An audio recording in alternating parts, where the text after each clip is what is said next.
In the cockpit I sit tight, virtual flight diaries, we take flight. With the click the world spins round, in my seat I'm high above the ground. Realistic view so clear and bright, through the screen I soar up to the night. Clouds below, I feel so alive. In this world there's nothing I can't survive. Join us on a virtual flight, where the sky is our limit tonight. Wings spread wide, we reach for the stars. In the realm of flight, we'll never be far. Bow is flashing, engines burning. In this world, we're free from the earth sphere. Throttle wide open, throttle wide open. We dive and climb in this digital ocean. Lights flicker, the world's so vast. Every turn a new adventure starts. From the ground to the highest peak in the world of flight, we're just beginning to speak. Join us on a virtual flight, where the sky is our limit tonight. Wings spread wide, we reach for the stars. In the realm of flight, we'll never be far.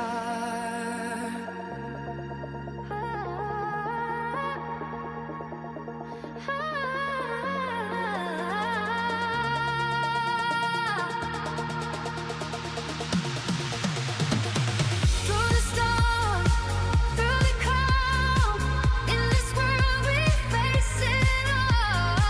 From the runway to the final glide, in the world of flight we find our stride.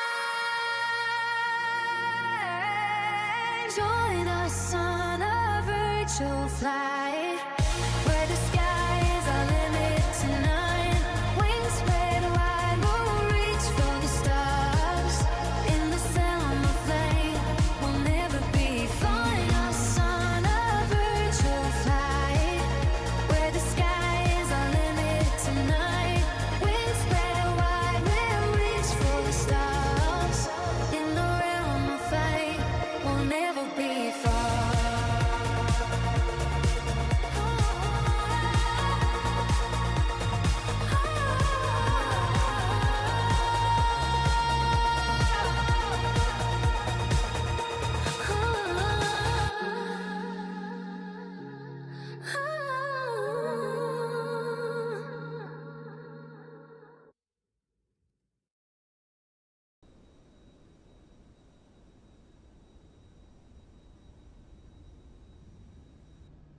Hello, hello, hello, and welcome to another live stream by Virtual Flight Diaries. And we are here with the Fenix A319 in a ACJ livery. And we're going to do a little large jet corporate ops. So we're parked here at the east ramp in Teterboro, and we're going to fly down to Nashville. It's about 2 hours in the air. We've got about 110 knot headwind to fight all the way down, and that is east to west in the wintertime. So let's get on board, let's get fired up, and let's get out of here.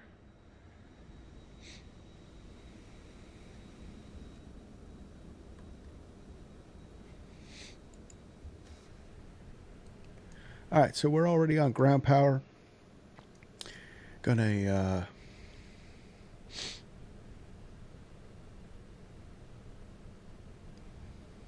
gotta get that cam up. All right, so we're already on ground power, and let's get our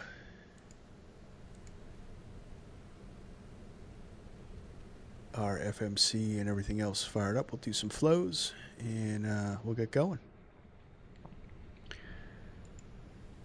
We have No ATC on right now. It looks like there's some ATC down in Nashville, so that might be cool.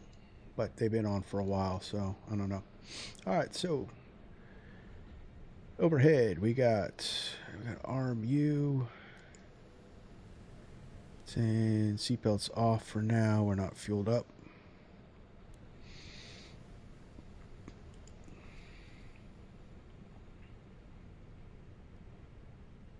Get some lighting on in here.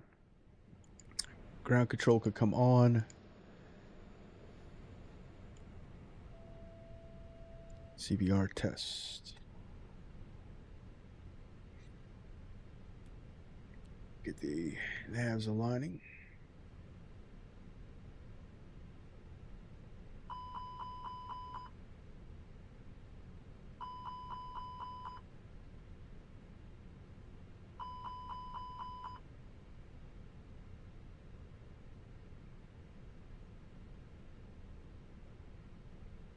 Come on down. We're gonna power up the APU.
All right, APU's up. Let's get the chrono going for 3 minutes, and we'll turn on that. It's gonna do a real time GSX. The last update it's kind of broken. Doesn't really work very well.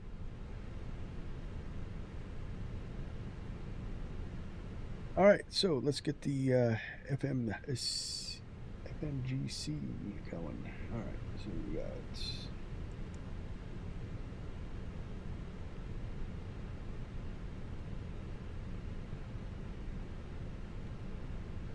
So I'm fighting a cold, so I do apologize. I'll try to mute if I have to sneeze or cough, but if I can't catch it, I do apologize in advance. And my my voice might get weak, so we'll do our best here. But yeah, it's one of that cold that's going around with the cough that lasts forever.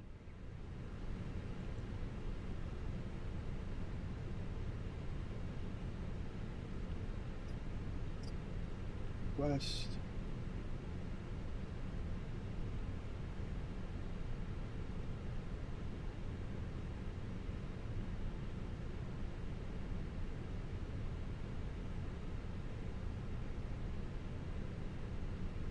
All right, so we are Bullet Airlines virtual executive charter today. Bullet Airlines is the channel virtual airline that I'm building. Might just do a little executive charter with it. We're going up to flight level 320. So our call sign is going to be Tracer. Line on ref, confirm alignment, return, winds, and request.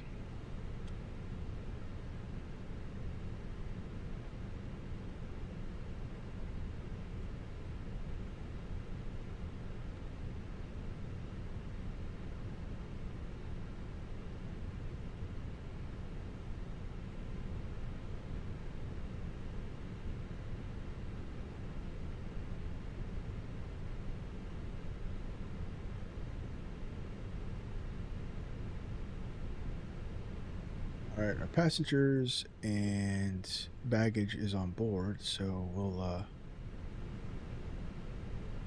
close the doors, the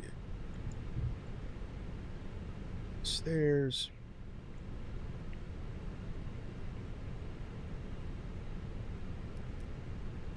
Keep you bleed on.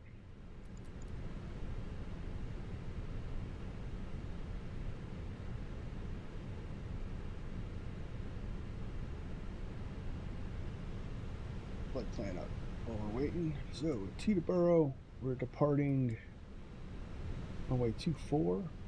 Got a 14 knot crosswind. Doing the Wentz 1 departure just to avoid Newark.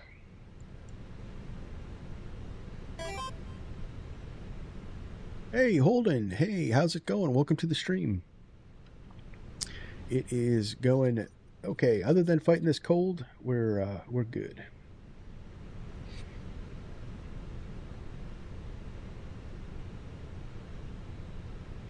So this is, I believe that's a noise abatement issue. That's why we were using the Wentz 1.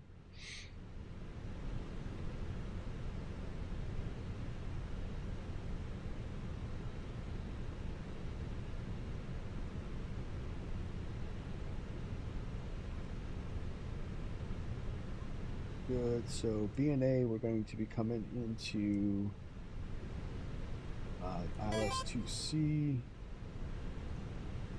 easily transition via, what did I put? Liquid.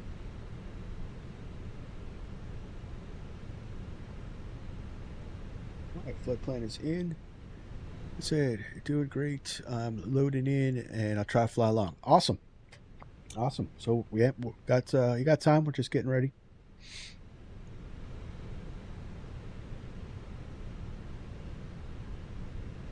Still aligning. So yeah, we're in the Airbus today. So I'll probably end up smashing this into the runway. I can't, for some reason, I just can't get it in. I can't dial it in.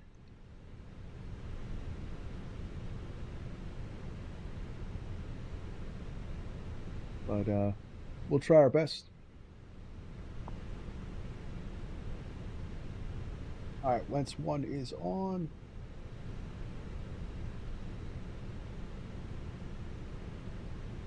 Flight plan is in, looking good. Secondary, we'll just copy the active. Right nav. Do we have anything?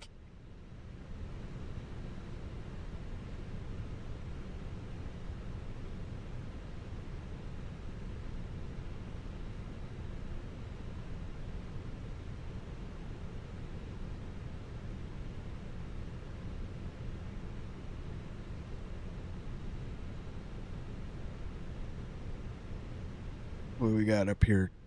Teterboro land for VORs. Got Morristown ADF.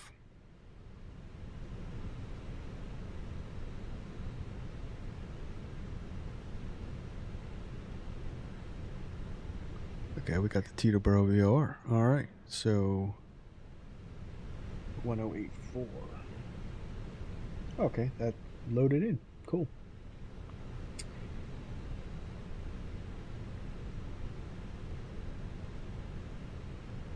Just took a minute.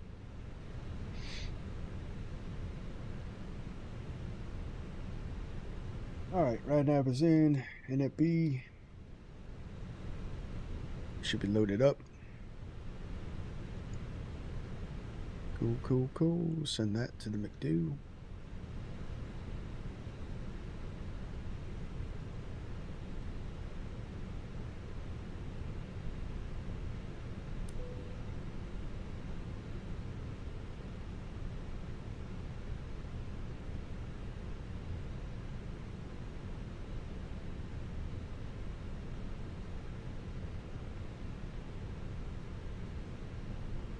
All right, that all looks good. So let's do performance.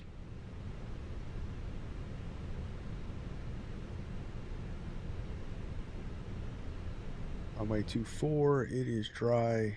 We're going to do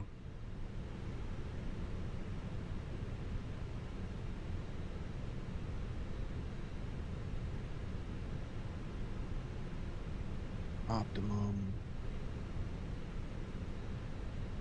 Seek that and calculate.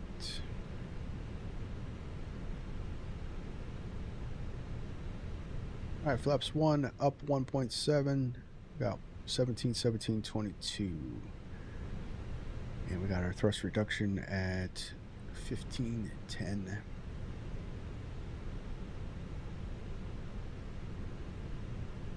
And we'll send that over. That all checks out.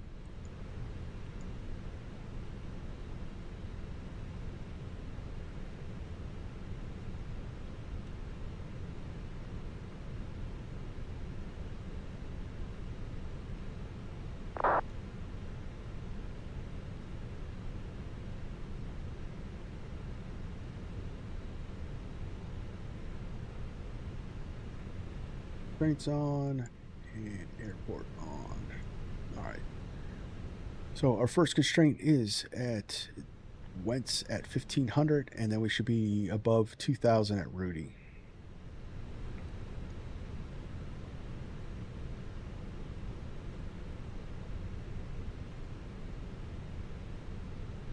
All right, we're doing the Wentz 1 departure, departing runway 25. We have a flaps 1 config 1. V1 is 117, VR is 117, V2 is 122. Thrust reduction altitude is increased to 1500 instead of 1000. And we are going to go immediately direct onto the RNAV to Devon, make sure that we reach our mandatory cutoff of 1500 feet by Wentz, and then continue on to 2000 by Rudy. We should be above 2000 by Rudy. There's no ATC on, so we'll be vectoring ourselves. CTAF is 119.5, and we have a auto squawk of 1524.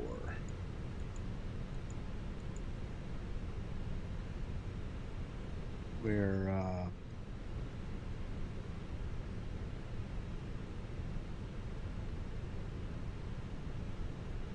low ceiling, but no precipitation threats. Birds are in the area, so we'll observe and get out of their way as best we can. Any other threats? I have nothing else to add, so departure brief complete.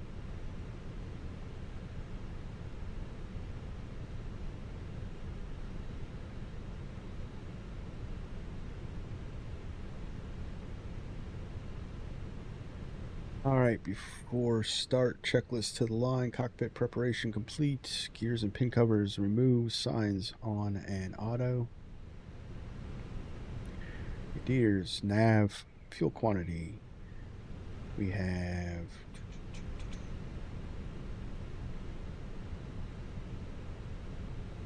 18.1 set. Takeoff data is set, and barrel ref is 29.65, and that is set. It is cross-checked. All right, before start to the line complete.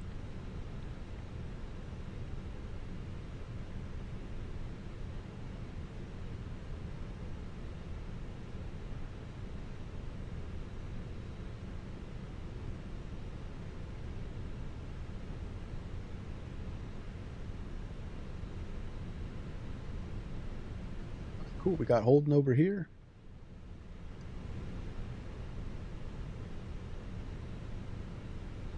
And we're all ready to go. So Holden, let me know when you're ready. We'll depart.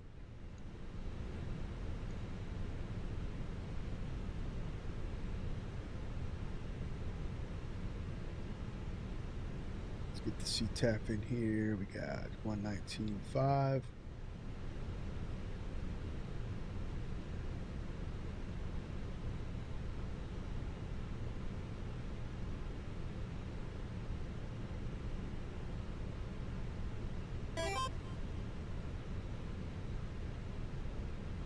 Okay, cool.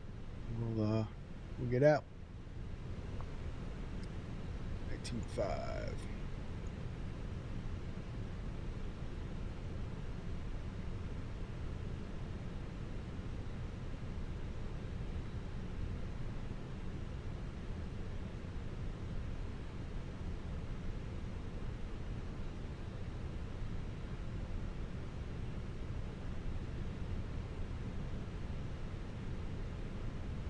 See what I mean? There's just, ever since the new update, they broken.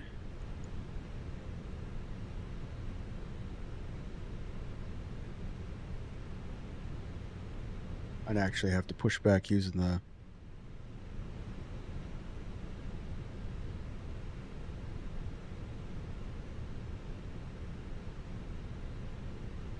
That's awesome.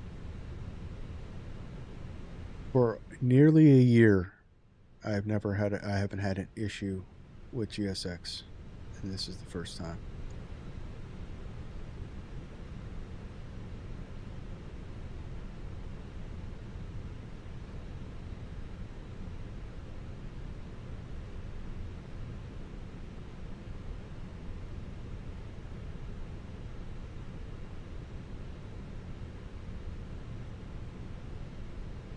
Yeah, I don't think it's going to happen.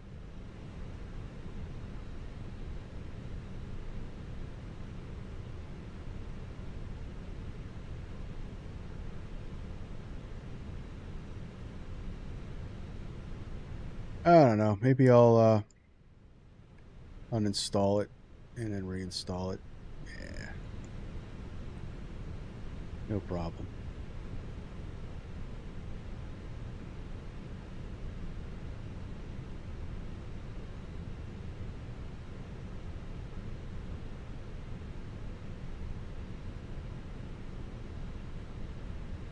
Not an issue.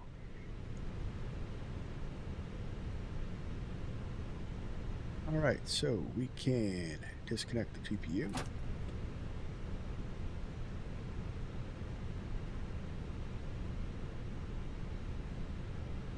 And remove chocks and cones. All the doors are closed.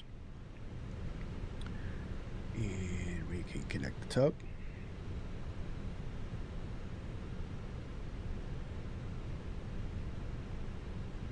Start pushback.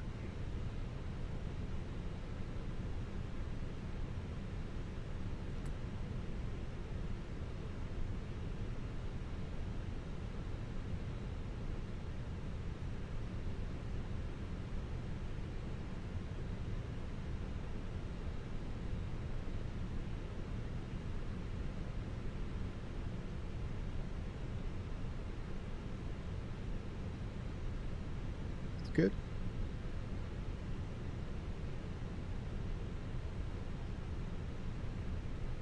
Parking brake on. Turn engine 1.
Let's start on 1, and we'll turn engine 2.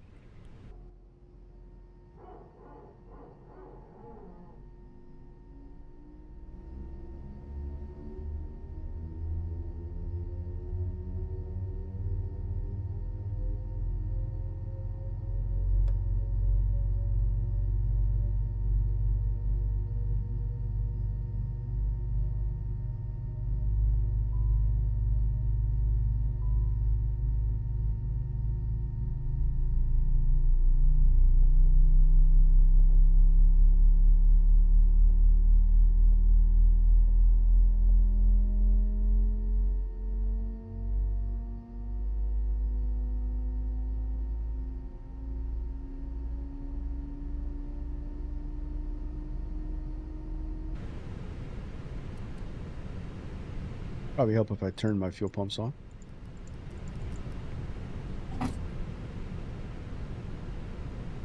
All right, that's 2 good starts.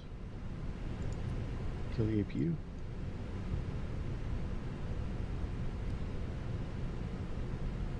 Swirlers, flaps 1.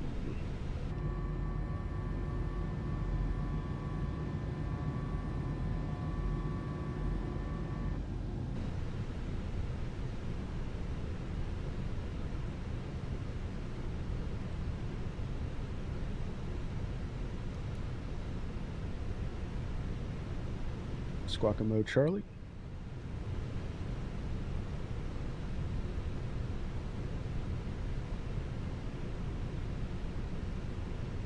All right, that load looks good. It's taxi lights on. All right. Teterboro traffic tracer 556.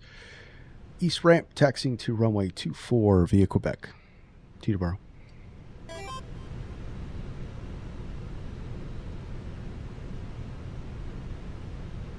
You feel like the person that just landed forgot their gear?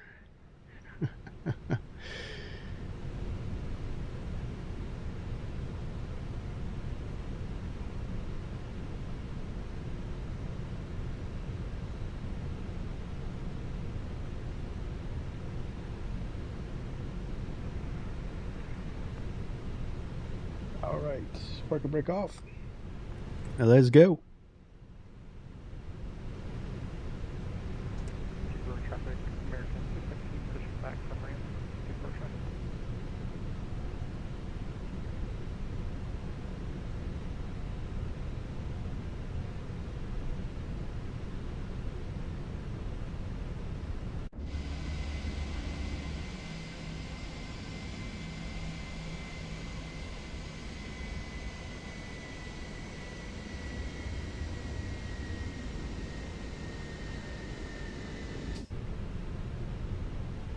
That's a pretty cool view.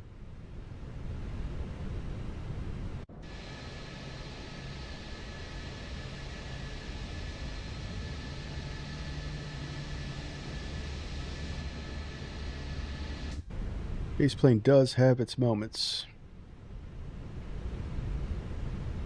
Relax. You take off, check. That's good. Just waiting for our cabin.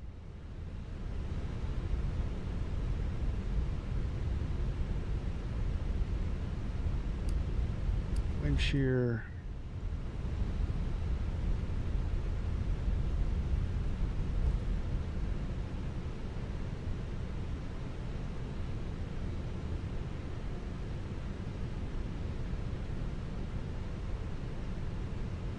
All right, cabin's ready. Shouldn't have been too long since we only have 6 people on board.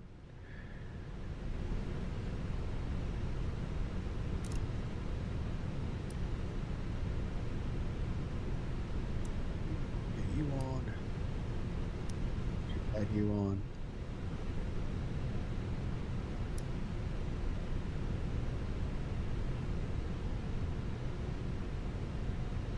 All right, so let's see. Just double check our temperature. 0 degrees. We'll engine on for takeoff. Teterboro traffic tracer 556 departing runway 24 on the Wentz 1. Teterboro.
All right, so just a remarks before we take off. We got a 14 knot crosswind, so we will apply some aileron to the right, and we'll try to maintain center line. All right, so that's all look good. Lights are on. Flaps 1 configuration. We need to be up 1.7. All right, bring them up.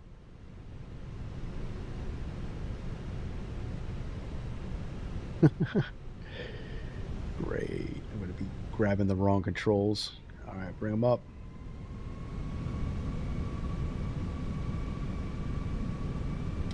Toga.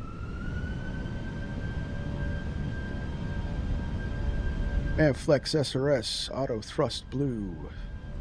60 knots thrust set.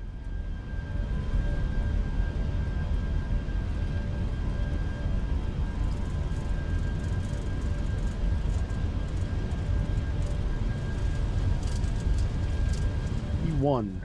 Rotate. That can't do the wind.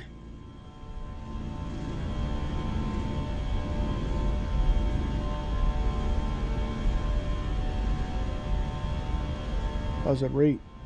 Gear up. Flyby.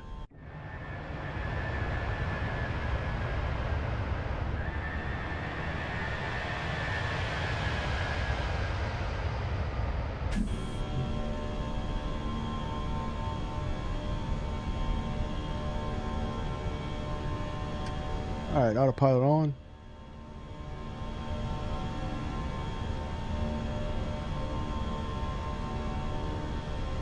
Blew through that restriction. All right, climb power.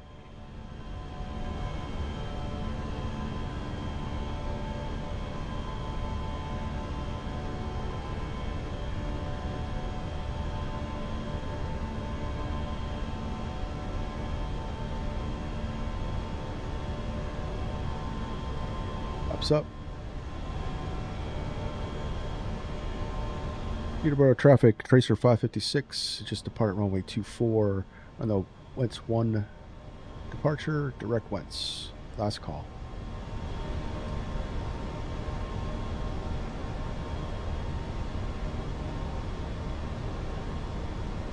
Alright, spoilers up, flaps up.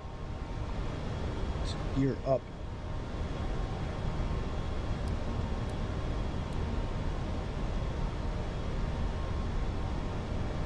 And these clouds look sweet.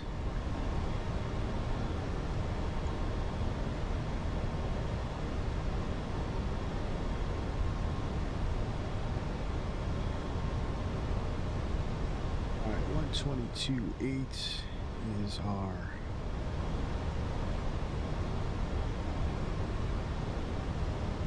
over here. I'm actually going to let's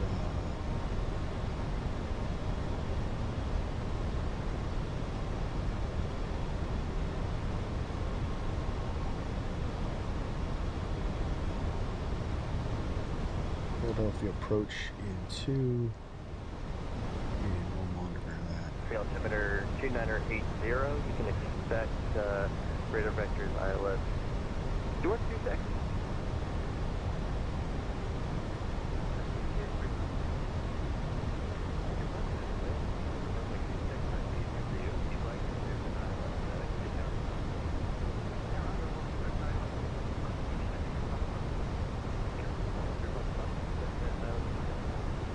All right, so that's Philadelphia approach on. All right, landing lights can come off. Seatbelts off, and we are in the soup.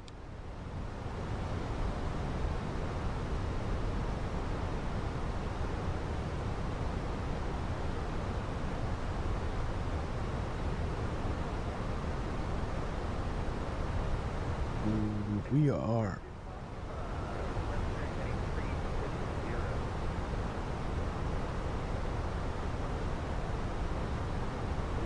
off, guys. So the scenario for this flight is a famous country music star chartered us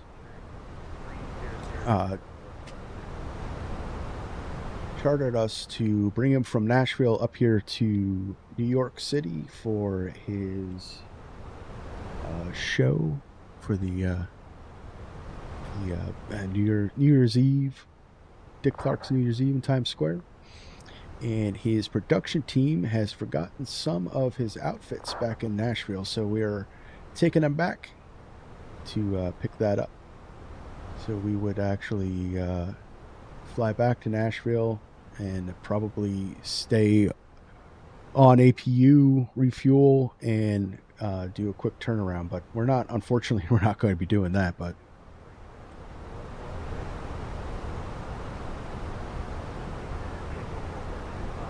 that's the scenario.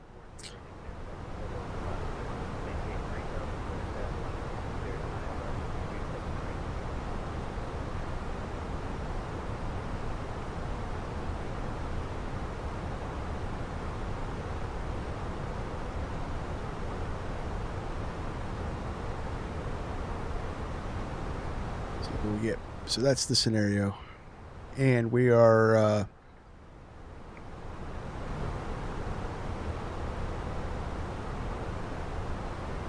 Bullet Airlines virtual today. That's my call sign tracer. Bullet Airlines virtual is the channel's airline. Working on for 2026. All right, standard set once, twice, three times.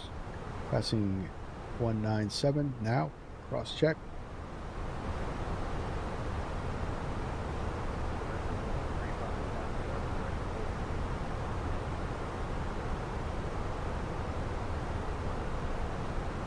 We might have to contact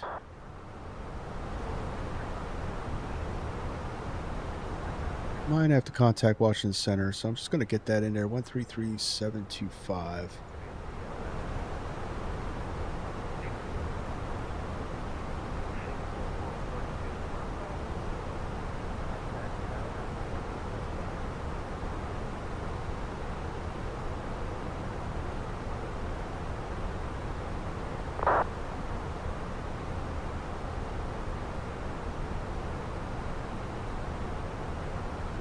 Say 725. Okay, just have on standby just in case we get pinged.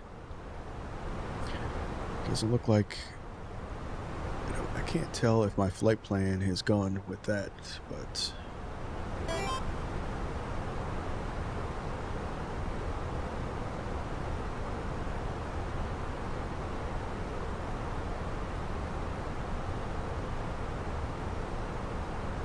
the line does cross over.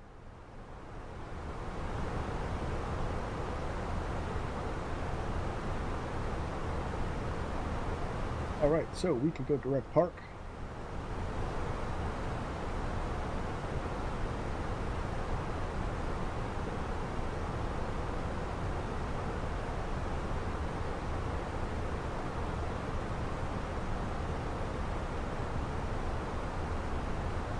Good.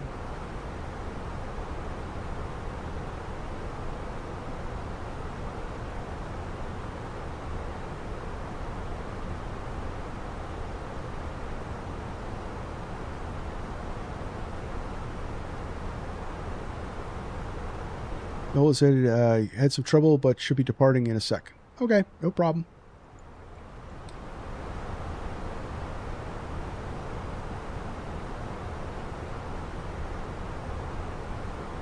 No rush.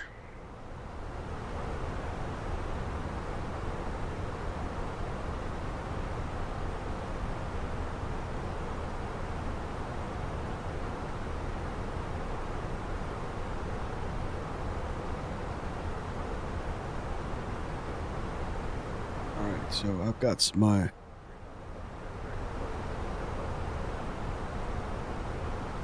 tea.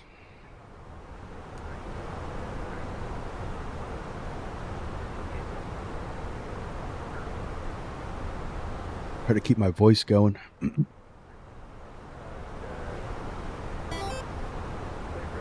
Well, it said I'm going to have to scrap the flight. Airplane being weird after a while. I was pushing back. I hit something invisible, and it registered a crash. And now the plane is just being weird. It's no problem. I appreciate you trying.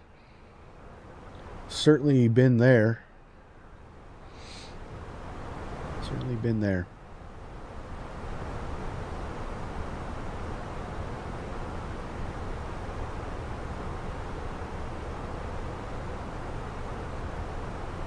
Just noticed that my camera's being funny.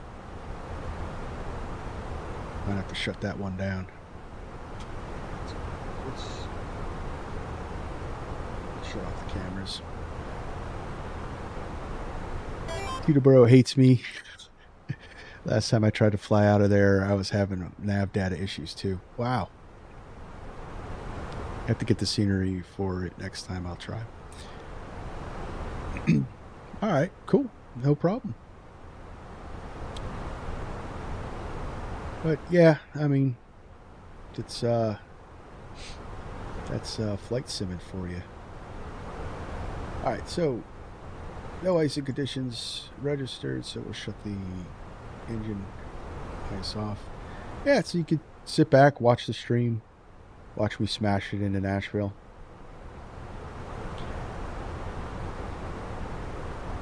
So the A320, I'm okay.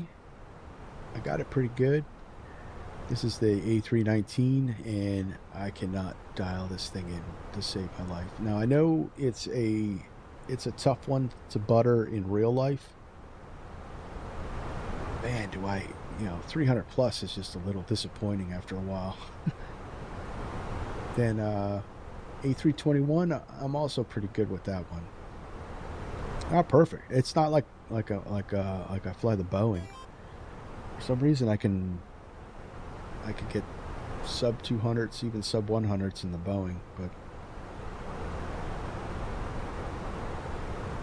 what happens? Does it float for you? No.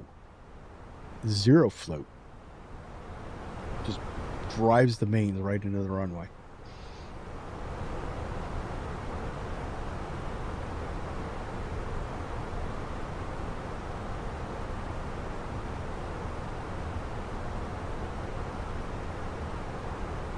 Yeah, I don't know why. You guys hear barking? That's my dog. I think delivery package is arriving, so he's got to protect me from the delivery guy.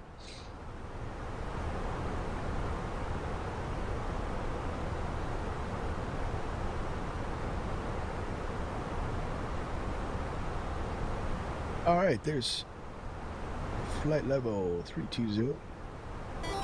Here's some CFI. Hello, hope all is well. Hey, thank you. Welcome to the stream. And yes, sir, everything is great. Can't complain too much. How are you doing?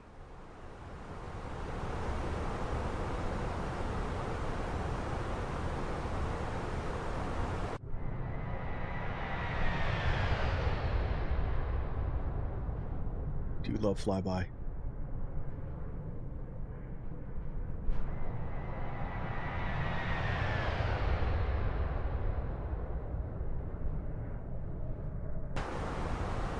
Okay, too bad. Well,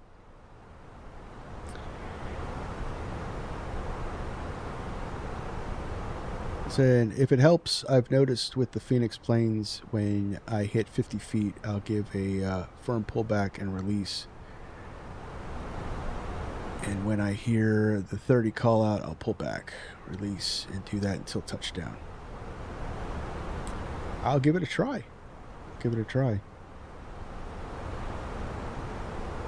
Kind of have to try to arrest that descent, I guess.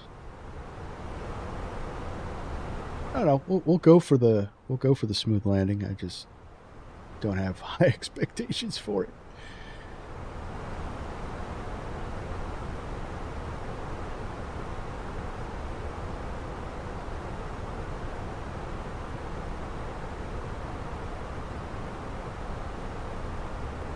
All right. So we're at our cruise. Looking good.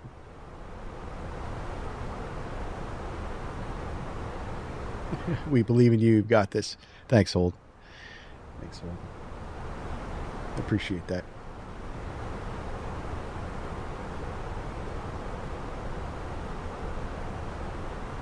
All right, so we got about an hour and a half in flight. Not too bad. The winds have seemed to have died off compared to what was predicted, so we're going a little faster than planned. I could definitely like 90 across the nose instead of 115.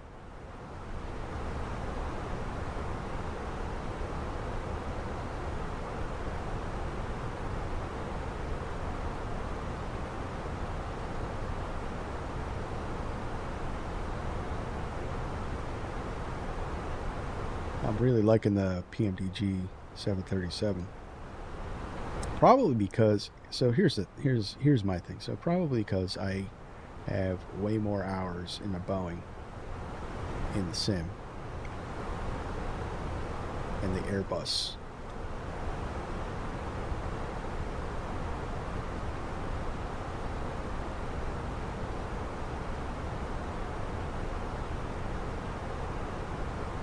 I'm not by any means an Airbus hater, but I just partial to the sim or to the to Boeing.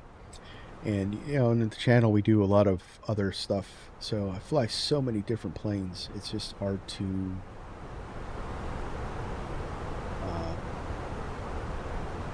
keep all of them in track. So I guess it's the, I don't know what the word would be, the trials of being a streamer. So many planes, GA, you know, classics, you know, F-28, you know, RJs, 727s. They all have different flight mechanics. So if I just dedicate it, you know, hour after hour after hour to the Airbus, I'm sure things would be a lot improved with landings and so on.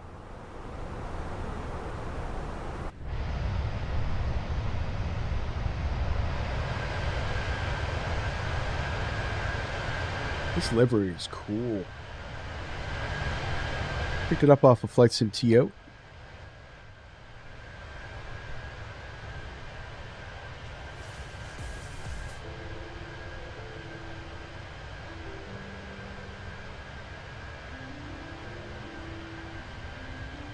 I just wish Fenix did a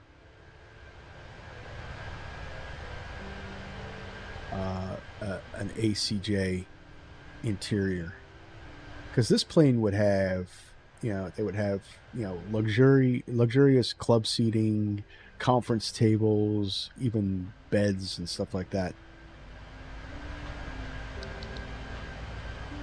But I guess there wasn't, you know, it's all about, you know, what would be popular, and I guess there wouldn't be enough of a want for such a, you know, because that would be a complete redesign of the interior of planes, so they'd have to remodel that interior. So not being a aircraft designer or, you know, in the sim or anything like that, I'm sure it's a lot of work, but it would have been cool. So Holden said the last little bit I've been flying planes with yokes, and the Airbus is just too different. It's definitely weird to hop back in. Yeah, that's what I'm saying. So I mean, like I bounce up. So I've been, all last week I've been flying the Boeing.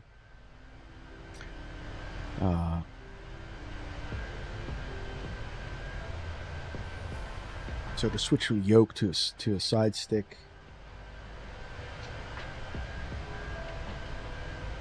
I get it.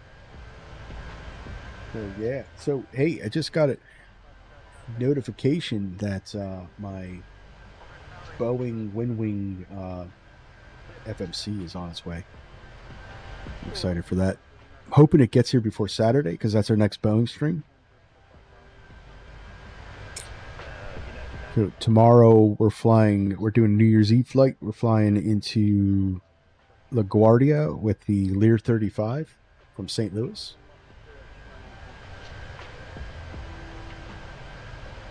You won't fly the Lear 35 because I'm a glutton for punishment.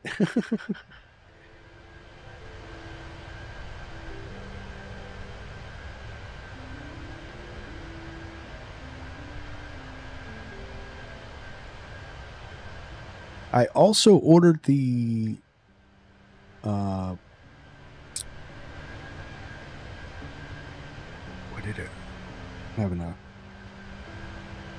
brain for Blackbird Controls. So I ordered the tiller from Blackbird Controls.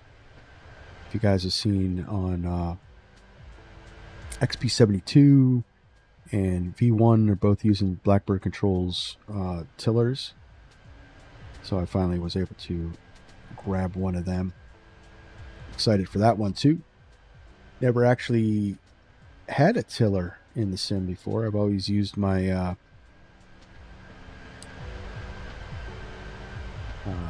the twist function on my joystick. So that's going to be cool too. I don't think that's going to be ready here before the next stream, but nope. Holden says, for my birthday, I was getting me a eCam and a gear lever panel for WinWing, so I'll have almost a complete Airbus setup. That is very cool. It's crazy. The WinWing stuff, the products are amazing, and they're so cheap. They're killing the, like, you could build, once the radio stack and all the other components come out, you'll be able to build a complete Airbus flight deck for probably a quarter of the price. That's just insane. WinWing has really made it easy for the little guy to actually get the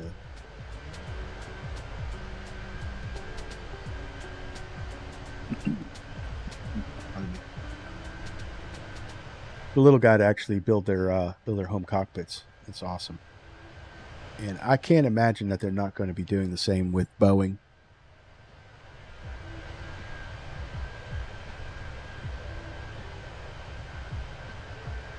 All right, everybody just tuning in. I want to thank you very much for doing so, and welcome aboard.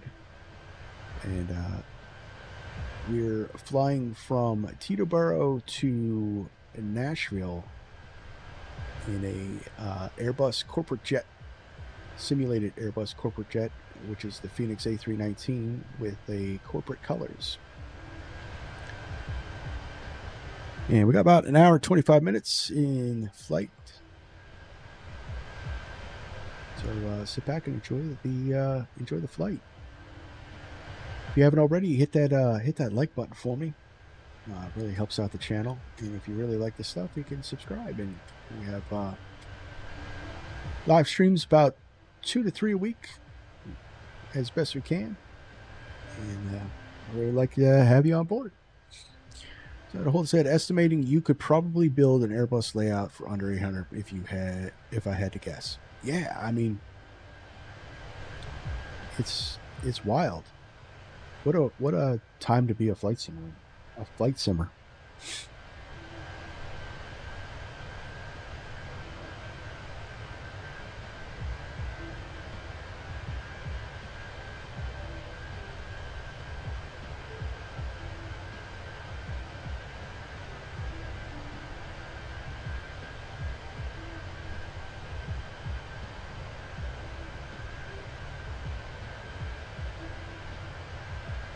Yeah, it looks like we're going to have to cross some of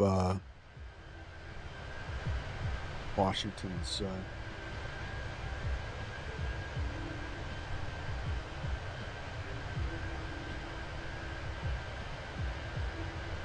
airspace, but it's really a small sliver, so I'm going to see if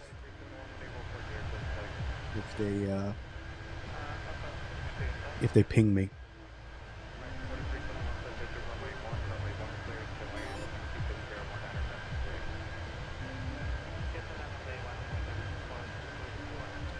Well, so I'll be right back. Go to grab some food. Okay, cool. See you when you get back.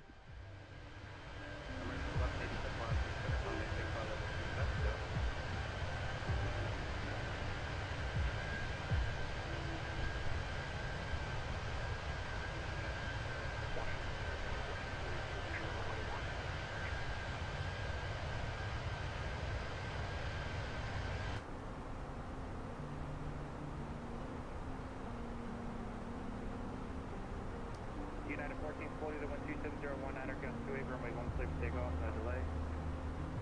Runway 1 clear for takeoff, no delay. Washington Center, break there, 4450, dock, we're back. Sorry, took a little longer. That's all good.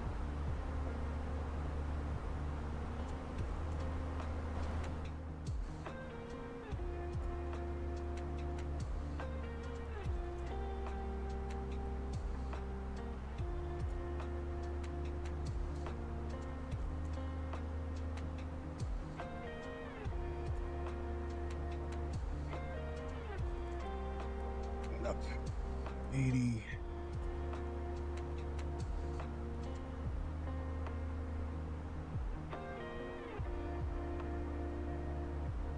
It's all off.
And Washington French Flight 3731 War, I'm ready for further taxi and departure.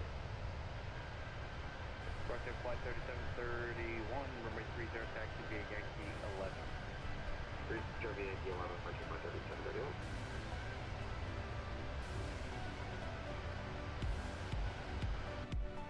Washington Center, United 1440, airborne, passing 2,700 for 5,000.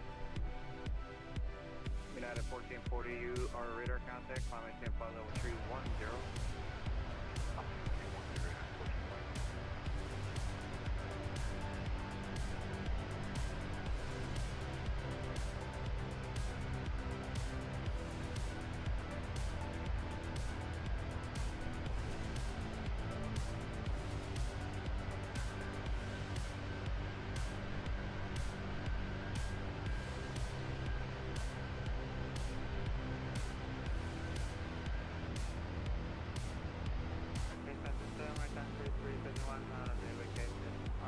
All right.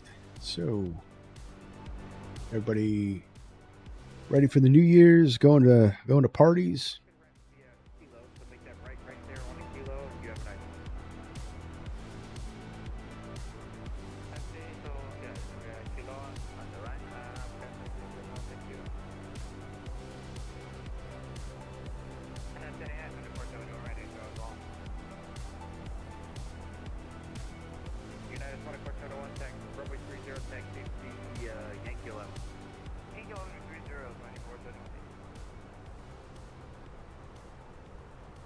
All right, everything's looking good. 264 spot 3 kilo, right there, next. Got a jet coming. American 264, runway 1, taxi via Juliet, crossway 4. Runway 1 via Juliet, cross 4, American 264. Can we also amend our final altitude to 280? I will show it. Thanks.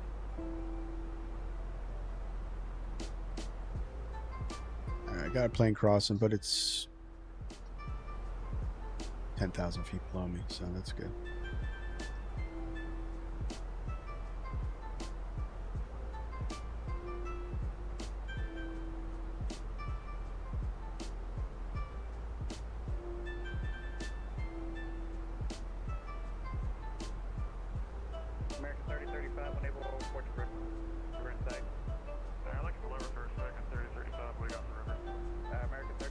You clear Mount Vernon Visual runway 1, you can go as low as you want. Yeah. Thursday and Thursday, Thursday, Thursday. Walker 4064, you clear direct fight, cross fight, at above 3000, cleared on as runway 30 approach. Direct fight, at above 3000, runway 30 approach, 4064.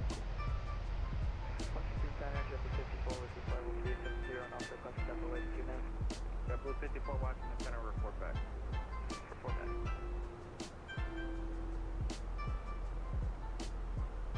1601, you leave my airspace, big chance of altitude first, yeah. 40, I'm happening over 1601. Frontier Flight 37, we're ready to go short runway 30.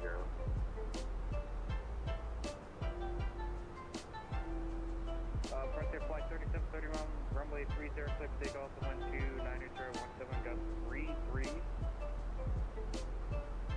Runway 30, clear for takeoff. Frontier Flight 37, would you like us on runway heading?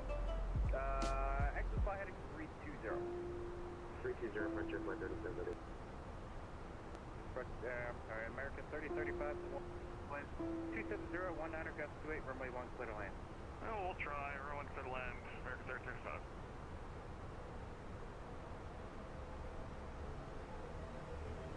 Turning 113, looking at 34,100, climbing to Washington Center, getting gate camera, 6 on Foxtrot, Delta short of Zulu, ready to taxi freezer with 8 tank. Fairway 413, Washington Center, hello. Camper 56, runway 30, taxi via Zulu, Yankee 11. Zulu, Yankee 11, camper 56, thank you. Yeah, I'm guessing he doesn't.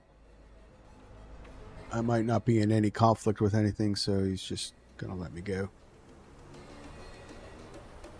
Got a big area to follow, so I might be able to sneak in. Another crossing jet. We got 737 Southwest coming across us. They're about 10,000 feet below us as well.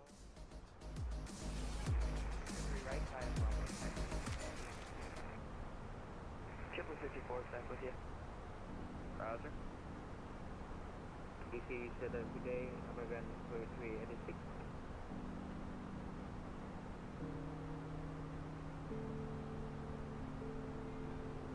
American 4386, Washington Center, hello.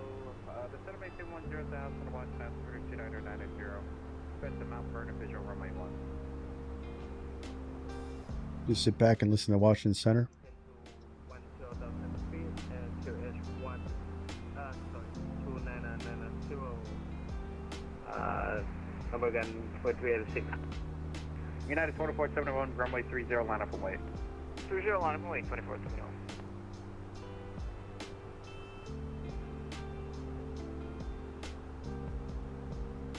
American, correction, Frontier Flight 3731, 2,300 for 3,000, heading 320.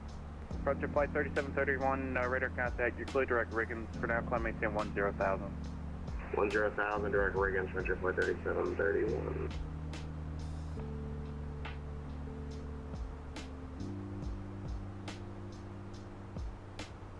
United 2021, fly heading 320, runway 30, clear for takeoff, and wind 290-017, gust 33. So we're telling you on the heading 30 for takeoff, United 2471. Walker 4064, 1 departure prior to your arrival on runway 30, clear to land, the wind 290-017, gust 33. One departure before us, clear to land 30, Walker 4064. You can see the traffic. Might be coming in Flight behind. 3731, climb and maintain flight level 360.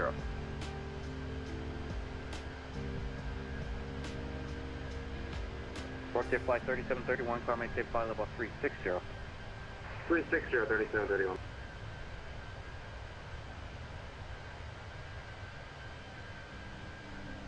DC said American 4386 comes we show up at runway 01. Affirmative. I'll copy that. Runway 01 we show up first. Might actually be below the clouds, so be able to see him.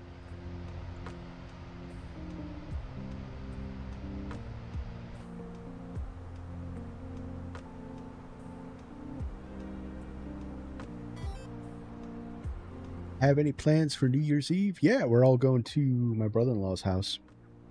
He's probably he usually does a pork belly, like a whole pork belly on the grill. Brickyard 4455 to send by the Proud 2 arrival to Philadelphia, altimeter 2979er. Send via Proud 2, 79er, 4455.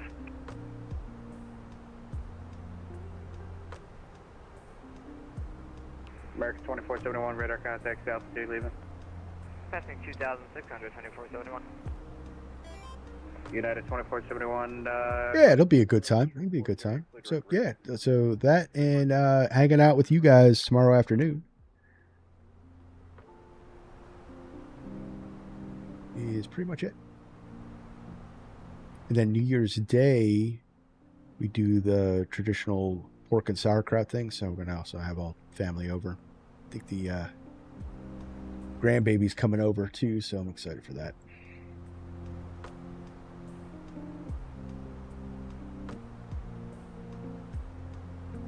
Captain. American 264, short of 1, ready when you are. American 264, runway 1, line up and wait. Line up and wait, runway 1, American 264. Cactus 1604, fly, runway heading, runway 23 right, clear for takeoff. Runway heading 23 right, clear for takeoff. Cactus 1604. Delta 399, contact Atlanta Center 132.907. 132.907, Delta 399, good day.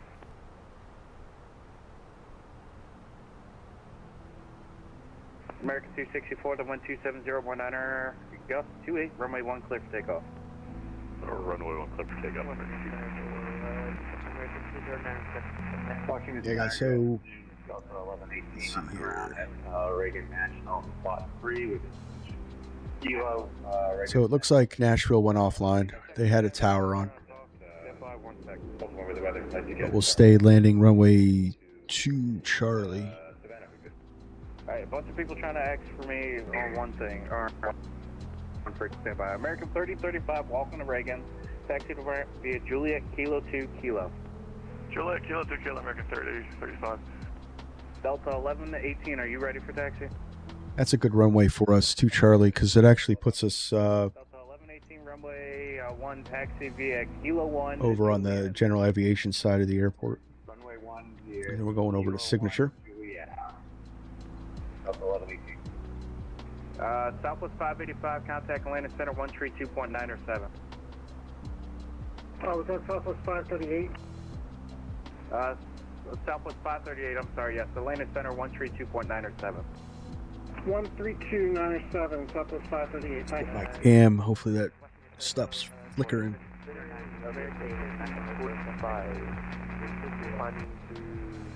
Flight level 312. Alright, people give me a sec. Delta 798, are you here?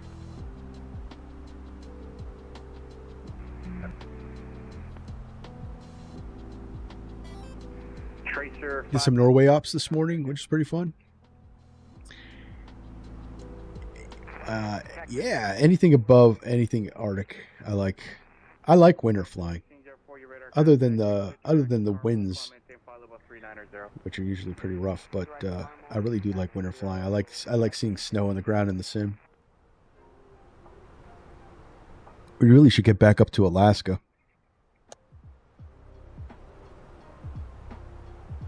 Good afternoon, Delta 798, 350. Waiting for SimWorks Studios to drop their 2024 native Kodiak, and we'll do some Alaska with that. Some bush flying.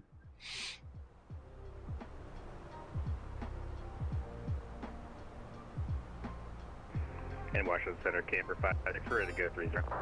I'm sorry, we're doing a briefing. Give me 1 second. Southwest 1743, contact. Yeah, Alaska's always been pretty in the sim. Southwest 1743, contact Potomac 126.1.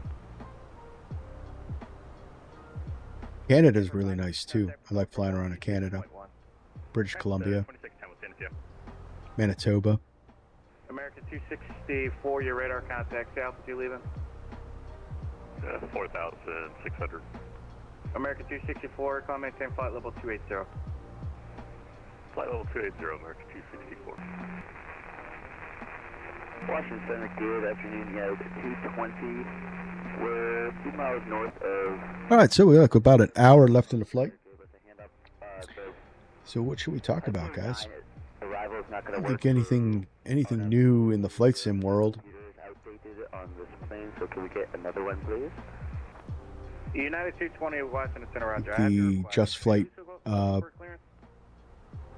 Fokker F100 is coming looking for a clearance? next quarter. Somebody on the ground looking for I want to say January, February.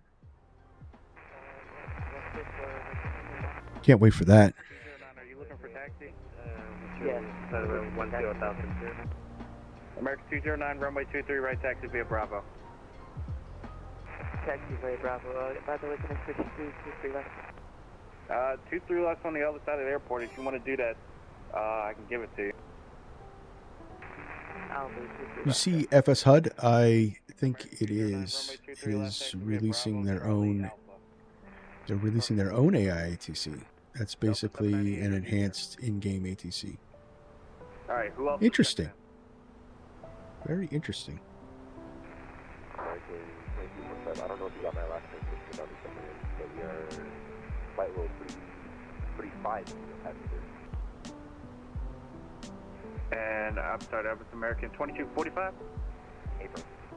American 2245, Washington Center, hello. Delta 551, descend via the Proud 2, arrival Philadelphia, altimeter is going to be 29er, 79er. Washington Center. It's going to be the Proud 2, Philadelphia, 79er. For Delta 551, take it.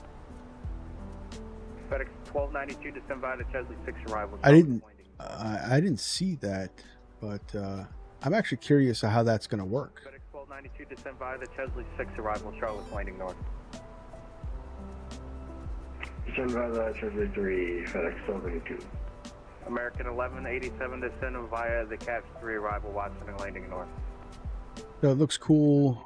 What will make me get it, since it uses in-game ATC, if it works with multiplayer traffic, you can hear each other, the players. Yeah. They got a trailer on it for their webpage. Yeah, I'll check that out.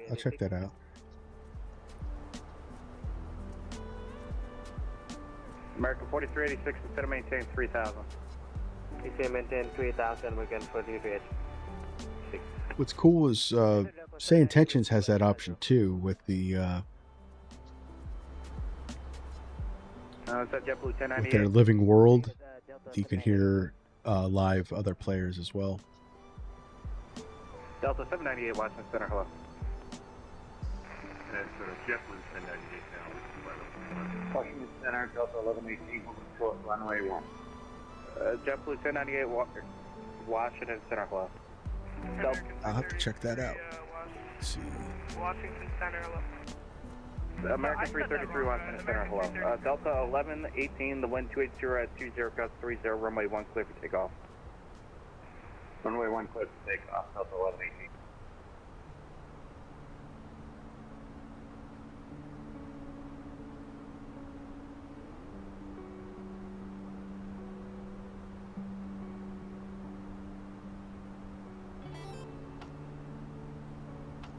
Except Jet 81, contact Atlanta Center 132.9 or 7.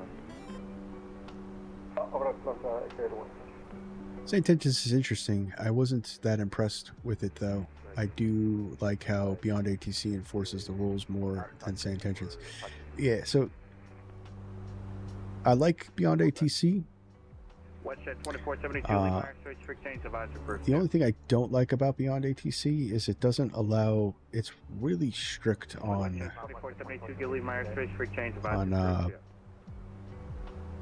what's the word what I'm looking for? It's really strict on the runways. So if I don't know where they get their weather from, but I've had a bunch of times with Beyond ATC was actually bringing me in the wrong runway. Say Intentions does the same thing, so I think it's just an AI thing. But when Beyond ATC actually drops their VFR package, I think they're going to be pretty good. Say intentions, I don't know. A lot of things just seem off with them, and I've brought it up with the group, and I don't know if it was just something that was just too difficult to fix or whatever, but it was kind of blown off by them. You know, I was saying, you know, especially was with the way ground does their ATC phraseology, and I just graduated VATSIM's Air Traffic Control Academy, and when I gave them the thing, and I'm like, oh, it really should be, phraseology really should be this, because that's more in line. And they were like, oh, there's variations. There's a lot of variations. I'm like, okay. It's like, okay, I'm not going to argue with you. And Limp were wondering how it works because it gave us odd runways, but it's like it predicted the weather. Don't know if it was a fluke, but when I got closer to the runway, the wind shifted to match the runway it gave us. 340, camber 56. Yeah, I don't know. Well, the last time I used Beyond ATC, I was flying a virtual airline route to Toronto, and it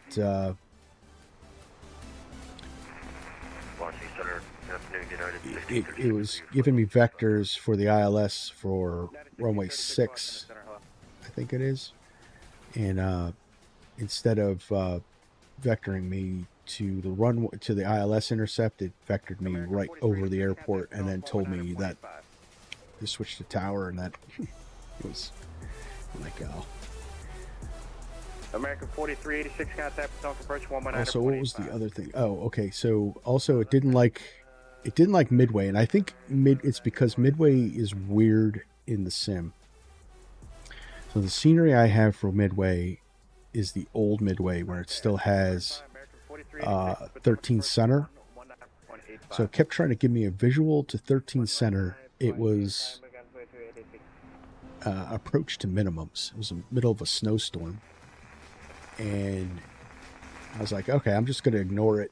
And it kept telling me to go around, and it was just got confused. But I don't think that was Beyond ATC. I think that was actually the airport itself. Delta 1118 Washington Center, your radar contact, climb maintain flight level 350. On maintain flight level 350, Delta 1118.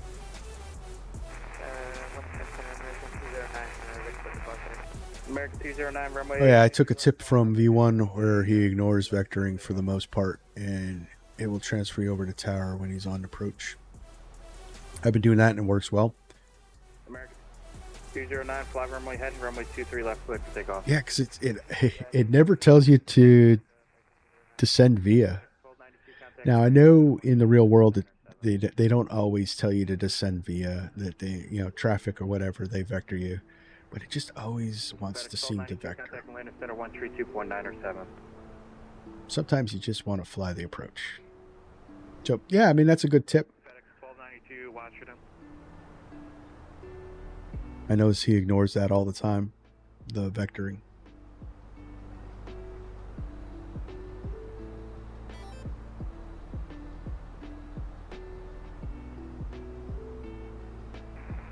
Washington Southwest 1743 at 4,000 approach grams.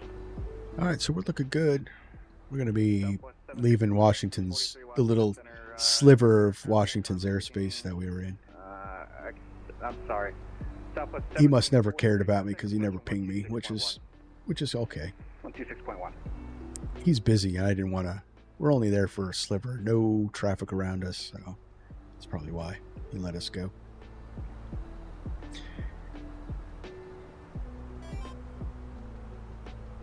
All right, my guy at Romo. The holder says, I know what you're talking about. Sometimes interesting, the past couple of flights I've done with it. Started to give me descent via. Not sure if there was an update to their server. Maybe. It's always possible. The thing with AI, and it will forever be this way, is it will always... Delta, you're looking for a VFR request, correct? be in a beta state. They'll have to be continuously updating it forever. Kodiak, Kodiak 100, and we are going to And Rutherford to no matter how much you try, it's never going to be perfect. So Quebec Delta. it serves its purpose. It definitely does. See, I like using say attentions for VFR, and it's funny. They do get, sometimes they get it right, sometimes they don't. Gets all wonky, especially outside the U.S. And it's interesting because say intentions actually started out as a VFR only, so you would think they would have that locked in. November 347 Kilo Delta, Roger. Would you like runways 24 or 34? But I think if Beyond ATC actually, when it gets their VFR launched, I think it'll be a much better prospect. 347 Kilo Delta, taxi via 34 via Alpha, keep 347 Kilo Delta. They're always running neck and neck. Nothing beats VATSIM, in my opinion. But it's good to, you know, to have ATC and always have ATC, always have traffic, everywhere's covered. So that's where it serves its purpose. Starfleet 1701.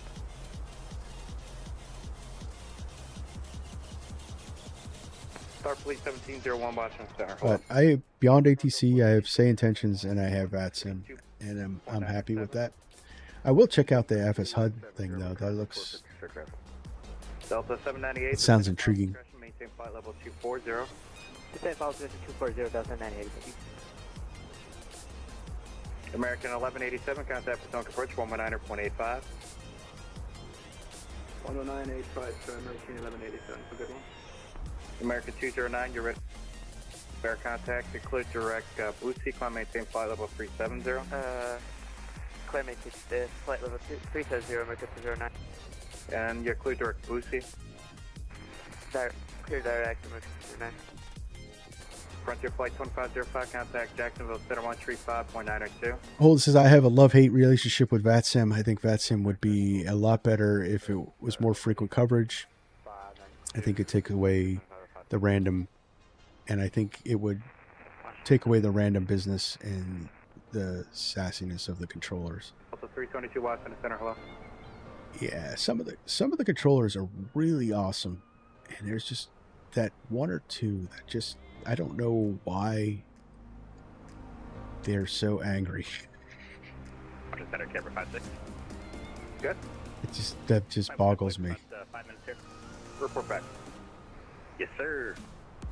It's like when it comes down to the end, I know we like to have as most realistic as possible, but, and this is my hot take, And November 347 there's no reason to be angry. They're all virtual pilots. It's all pretend airplanes in the end. In the end, it's all just pretend airplanes. Nobody's really going to die if you accidentally goof and have them cross each other. I don't get it. Do you think that would go away if VATSIM went to a subscription-based program? It would pay the controllers. Yeah, because they would be held to a standard, because they would be paid employees, not volunteers. Report back. But the subscription, I think the subscription fee would be astronomical for the coverage that they, I mean, they, as opposed to the other one, I can't think of the name of it. Brain fart. That's a subscription service. They're $30 a month, but they're only West Coast.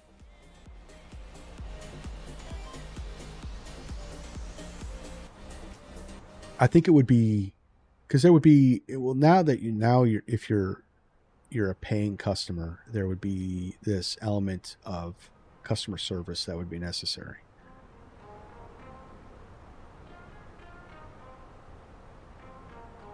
So what would control, what would calm some of these angry controllers down would be the complaint department, Delta 551, where you actually have, I mean, you can complain now, but it wouldn't be as it's not, I don't think it's as strict standard, because it's all volunteer. It's all volunteer.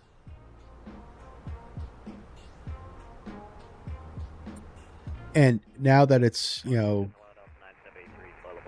the minimum age is 16, I don't know how they're going to enforce that, to be honest with you. Like, how do you ask a 16-year-old for ID?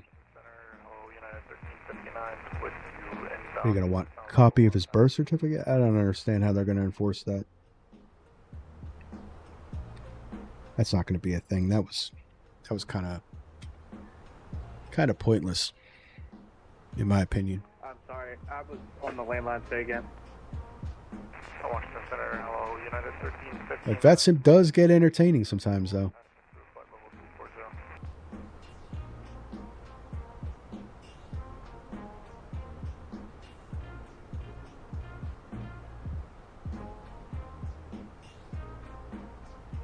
United 1359, Washington Center, hello. They have a lot of members. I don't know, even if half of them paid a subscription, they would make a lot of money.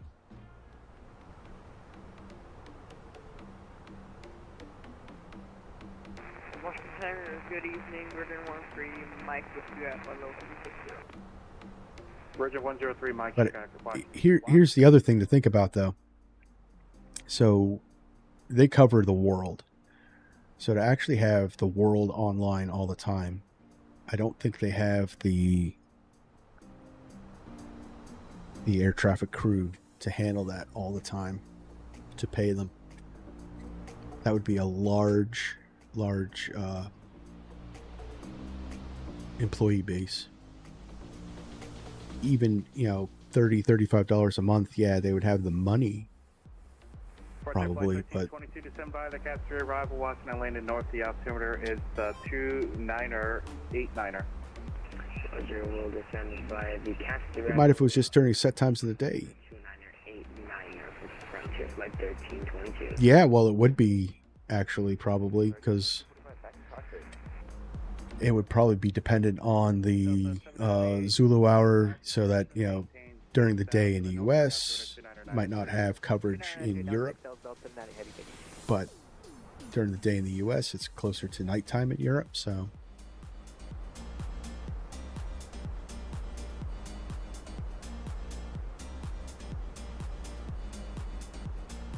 definitely would be nicer if there was more coverage all the time, but that's where the AIATC fills in that gap. So, you know, say you look on VAT radar and you're doing a virtual airline flight and your entire route is just dead space. No, you fire up beyond ATC and you do the flight on beyond ATC. You know, your next route, you look at the map and it's full of coverage and everything looks cool. Bounce on the VATSIM. United 220. Yeah, you got PD down at flight level 200. But what I like to do, so it's not dead air the whole flight, like this flight right here. So we're not in Washington's airspace, but I'm listening to Washington, just monitoring them, because it just gives a chatter in the background that's okay. You're not always talking to ATC. United 220, contact Potomac approach 126.1. Let them know what's wrong with your flight plan. Potomac approach 126.1. Happy New Year. You too.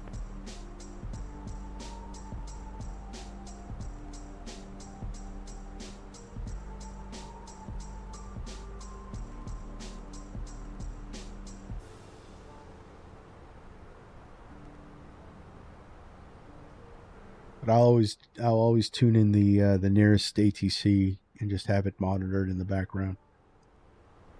That way my cockpit's at least got some kind of chatter.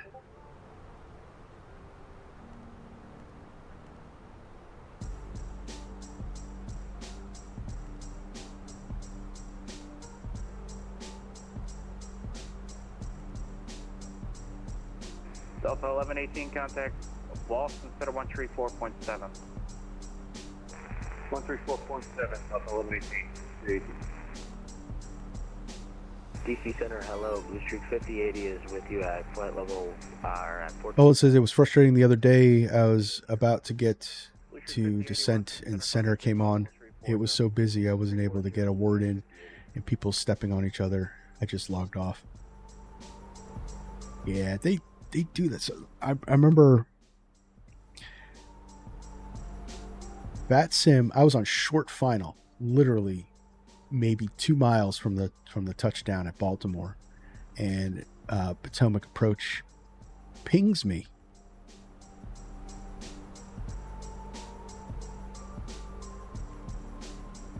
To contact them. I'm like, I'm a little busy.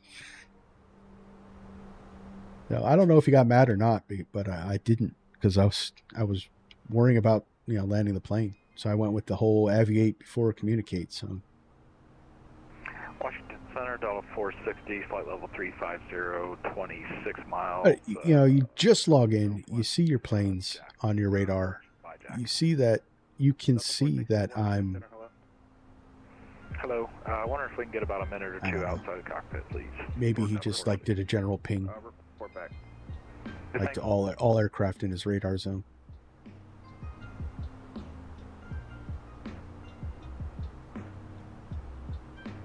What frustrates me is some of the shenanigans on CTAF when there's no controllers on. That has driven me to just log off. Like the other day, we were flying our first 737 flight. There was a guy on VATSIM coming into Chicago that was just annoying. I don't know what he was, calling people out, and if I wasn't streaming, I probably would have logged out. United 2497, Washington Center, climb maintain flight level 320. 320, that's what's frustrating to me. Because I do know VATSIM, the controllers get annoyed, but VATSIM does have a standard of aviate, navigate, communicate. About 50 miles southwest of the Roanoke So Airport. stuff like that, I guess, pinging me on short final, I don't have to contact them. My landing's more important.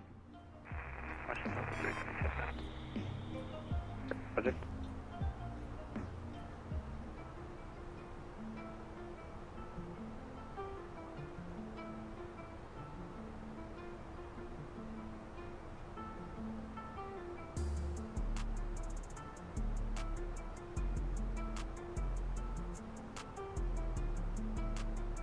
American 333 requesting 5 minutes away from the cockpit.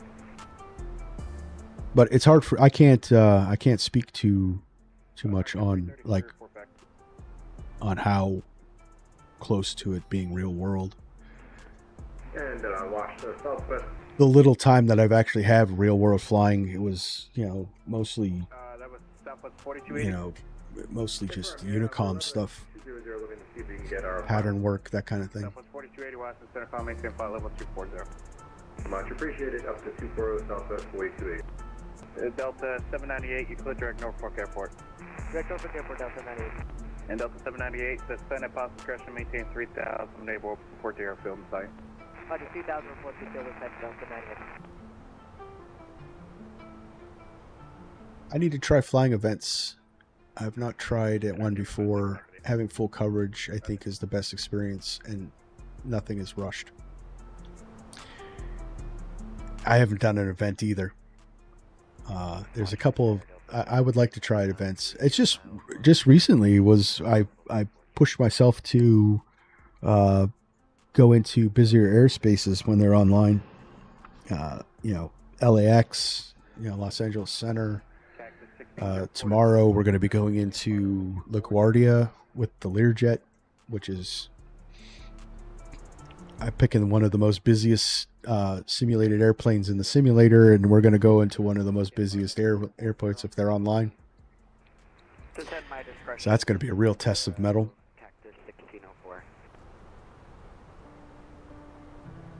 But I've been on VATSIM 200 hours. So I decided to start pushing myself. We did overseas.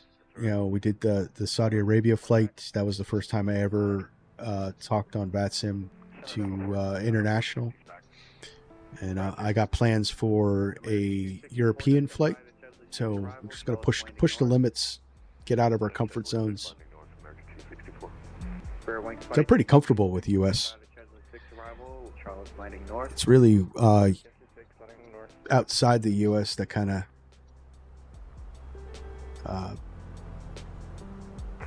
of scares the crap out of me.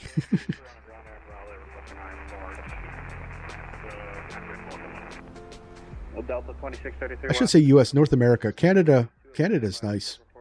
Controllers are generally nice in Canada too. Maintain 6,000, expect flight level 280, 1 minutes after departure with me, squawk 2135. And it's not too different than the US. There are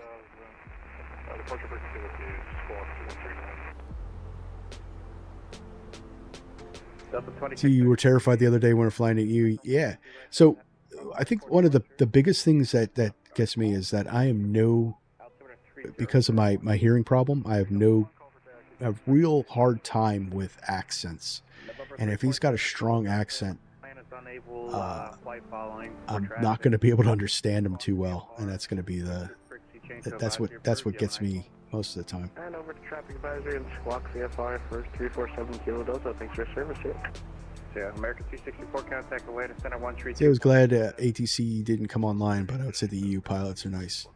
That's what I've heard. And the controllers over in Saudi Arabia were nice. I mean, we landed over in Qatar. That guy, I think he was an American. He had to be.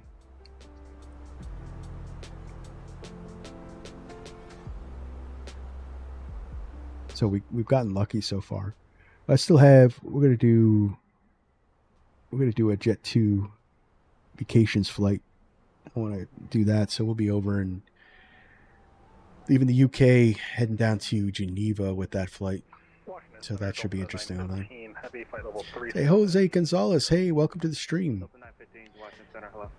Have you ever tried to fly in Mexico? I have. And I tried to get on there with ATC, and I haven't had the opportunity yet. They've always been offline.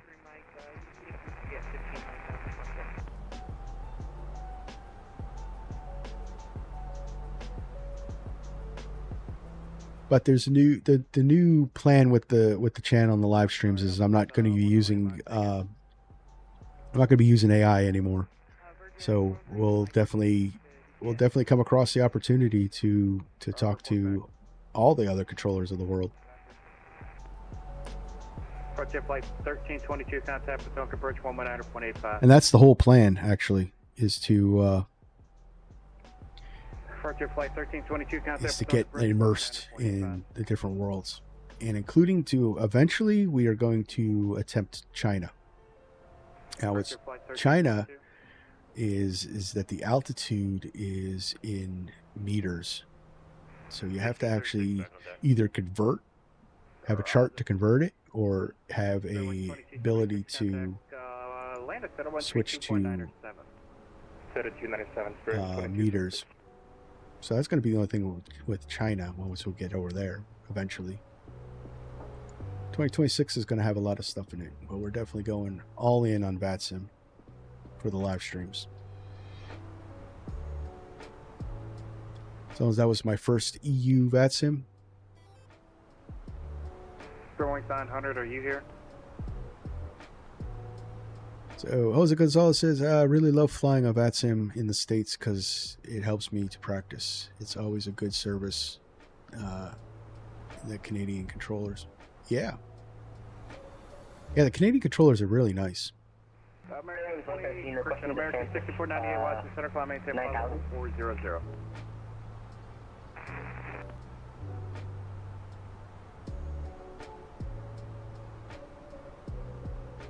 All right, let's go 142 miles to our top of descent. So let's start looking at our arrival charts. Climbing flight level 240. Runway 900, Washington Center, call maintain flight level 380. All right, so we're coming in on the Paisley 5. Approach your flight 1322, Washington. I think we got them all starred. I did that on purpose. All right. Approach your flight 1322, contact Potomac 119.85. Nope. It's odd. I had a leg the last night from Mexico City to Ontario, and we needed to be on top of any radio calls because it was always fast. Yes. Affirm, yes. All right, through range 113. That's what makes it difficult to stream ATC sometimes is trying to be on top of the radio calls. Cactus 1604 to center maintain 10,000 to Philadelphia altimeter. And that's what gets me too, because of the thing with accents. If it's fast, and with a heavy accent, and you know, I'm not disparaging anybody with an accent. It's just I can't pick up on it. My ear just doesn't work. So it gets to be confusing for me. Probably frustrating for them. I guess you can always go to text message if you had to. All right, so we're going to be coming in on the Paisley. We're coming in the cutter transition, and it looks like at 22 flight level 220 at Goat, no lower than 15 at Paisley, but we're going to have a speed restriction at 280. We're going to be above 12 at Carp. Carop, and we're going to be landing to center, so we're going to come down here. Got Kentry, Celebrity, above 10,000, above 9,000, and we're going to be at 8,000 at Zodka. And that's for landing to center. We got 2 left, 2 center, 2 right. We're going to be landing to center. And we get the ILS to center, so we're going to look. We got localizer 110.75. Final approach course is 21. We got to be at 2,500 at girth to intercept the ILS, and we have a decision altitude of 787. The airport altitude of 599, which puts us at 200 feet above the ground. Missed approach. If we have to go miss, we're going to climb 1,300, then climbing left turn to 4,000. Outbound on the Nashville VOR, radial 016 to TANS, which is a distance of 24 from the Nashville radar, and hold. There's no ATC on, so if we have to go missed, we're going to climb to 1,300 straight out. If there's no traffic conflicts, we're actually going to just make a left-hand pattern back to the ILS, and we will vector ourselves back in and redo the ILS. That's going to be the change. We've got some terrain, but it shouldn't be an issue. Looks like we got 1496 on the terrain with descending terrain or some rising terrain. So it looks like the highest mark we have is this group right here on the ILS at 1597, but at Liberta we're going to be well above that. So we'll be mindful, but it doesn't seem to be a threat.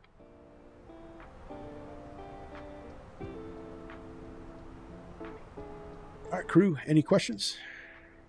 That's the arrival brief. So Holden says, thinking about it, that would be a very nice thing. When you get a chance to contact me, respond with text first, and then the controller follows up with voice, and you go back to voice moving forward. Yeah. The only thing is that some controllers don't. They will put in their notice that voice only.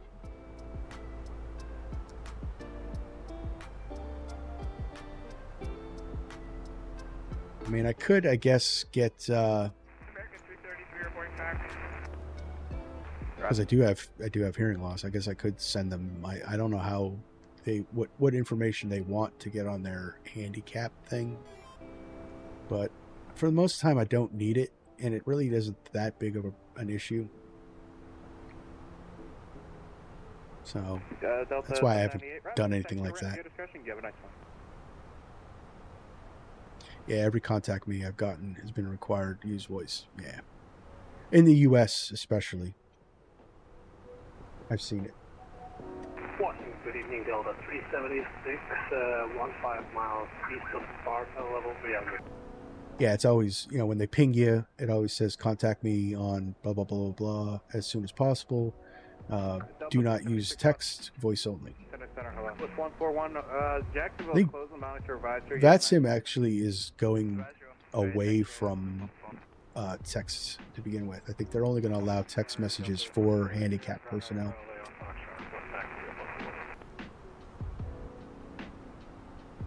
Delta 2633, Washington Center, runway 23 right to activate Bravo.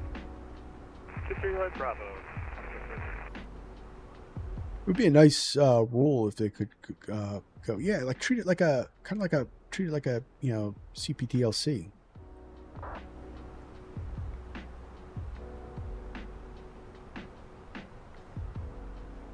There's a lot of airlines you could check in with the center on CPTLC and not have to contact the center at all.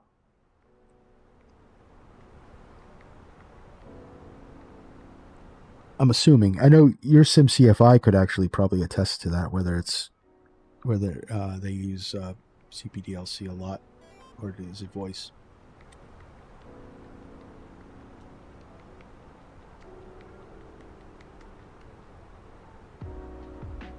In Spirit Wings 113, I just want to verify, you still want the descent down to 3,000? Because I know VATSIM wants to keep it real world. Yeah, we'll send down to 3,000. I just don't know how far I am, though, because I'm checking how far I am, and I don't know.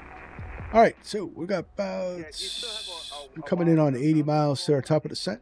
So I only got a few more minutes. Really don't have to be down to anything lower until Hall, because that's the crossing restriction at 18 is what I got for you. But I'll just keep you at 24 for now. Okay, just let me know. And by the time we get to Nashville, probably are not gonna. I'll let you know when I'll just send you down once you get a little bit closer. All right, thank you. So we're the only plane coming in, I think. Frontier Flight 3731. There's a couple on the ground. Monitor advisory. You have a nice one. I don't think we're gonna have too much of a traffic issue.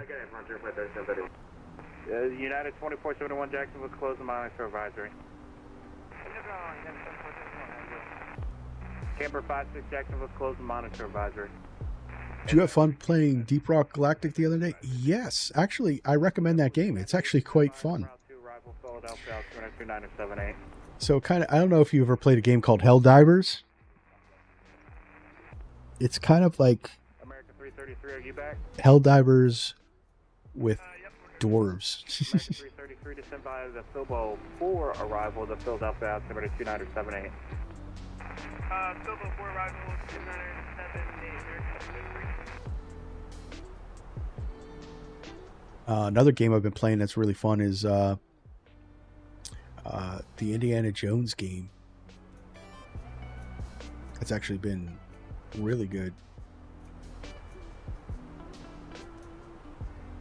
You've seen both games? I've never played Helldivers. I've watched my my brother-in-law play him and his friends. I was over his house. He was playing.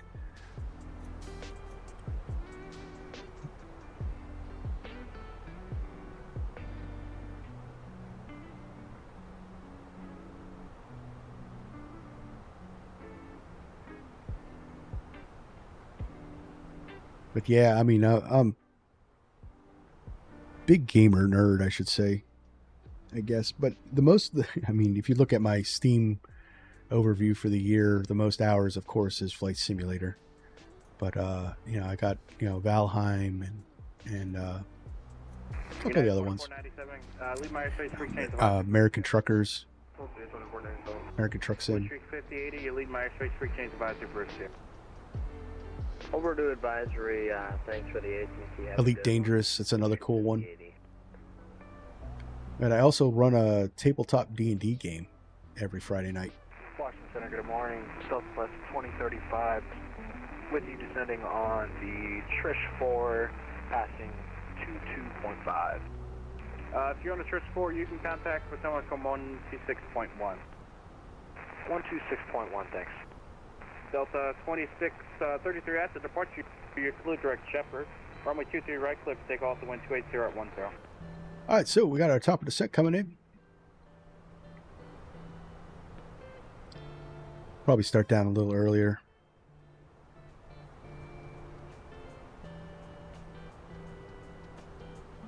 Oh, really? You and Lip like D&D too?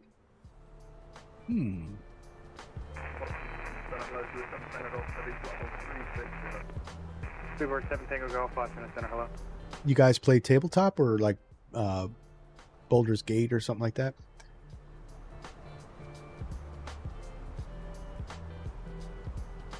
If you're on a Hyper 9, contact Potomac 126.1.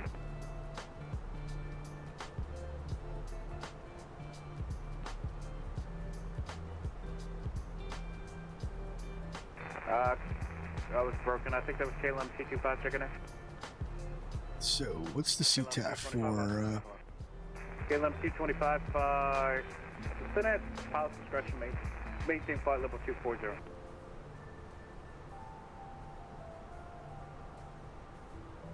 CTAF for Nashville.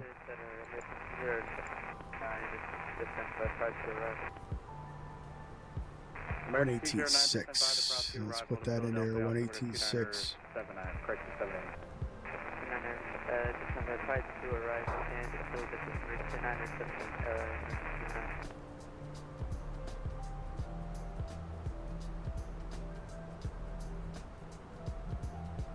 18.6 is in. Let's stop monitoring Washington, and let's get the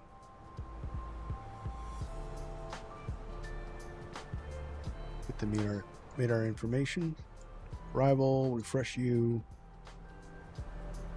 Okay, let's put that in there.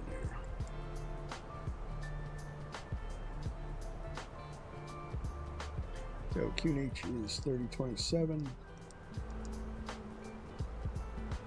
Got a temperature of 2. Really?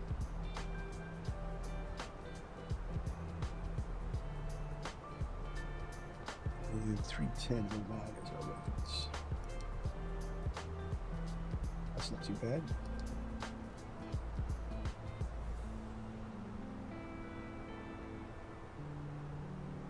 So,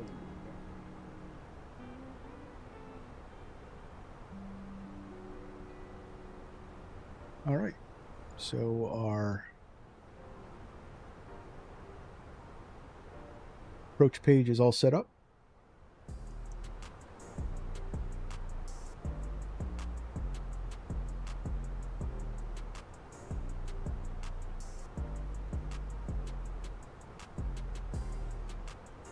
All right, so the descent checklist briefing is complete. ECAM status is checked.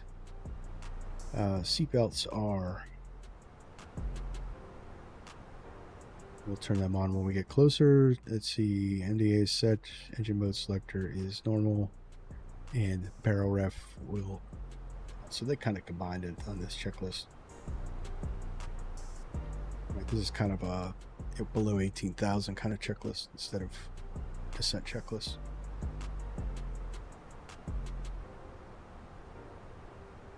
So Holden says, I've always played virtual tabletop. I've always played virtual tabletop because my friends are spread out all over the US.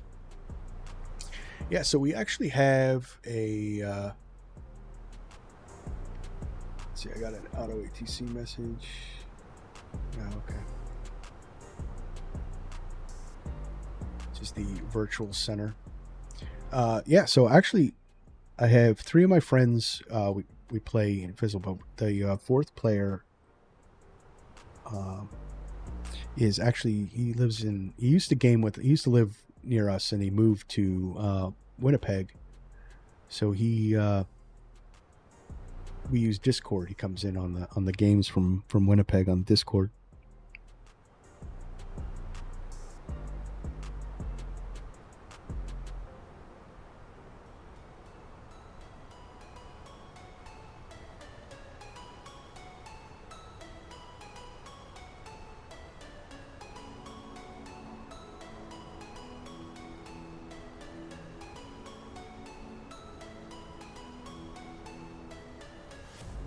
So we have CTAF in. After cutter, once we get closer to our top of descent, we're just going to head down.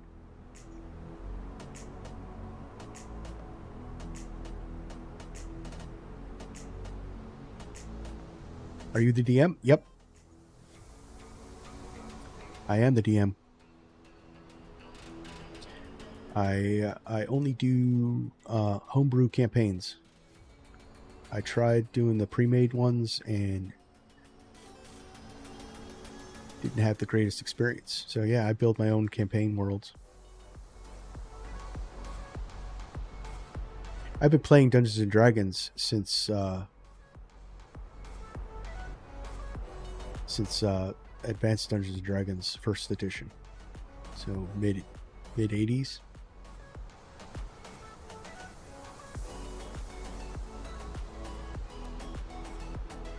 Actually, I have my first player's handbook from 1978, although I acquired it in 1987. But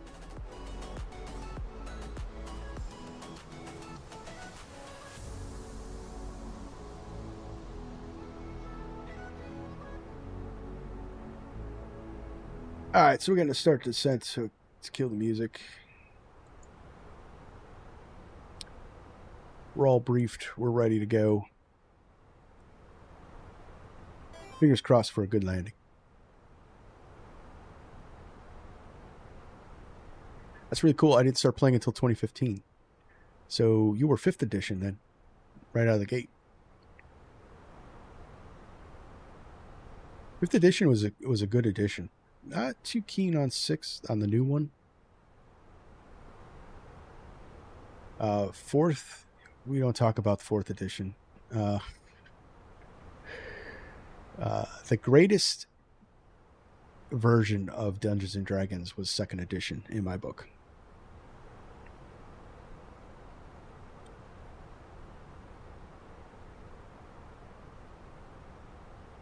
So you want to come down to 8,000.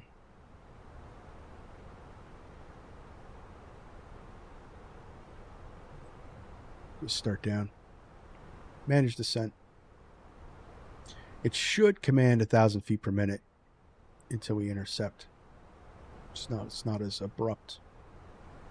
And that's exactly what it's doing. 1,000 feet per minute. Let's do another flyby.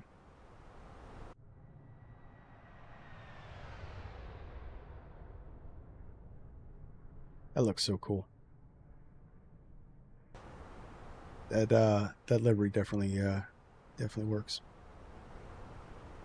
Oh, really? Not 3.5? I've heard from others that they liked 3.5 the best. Now, it was good.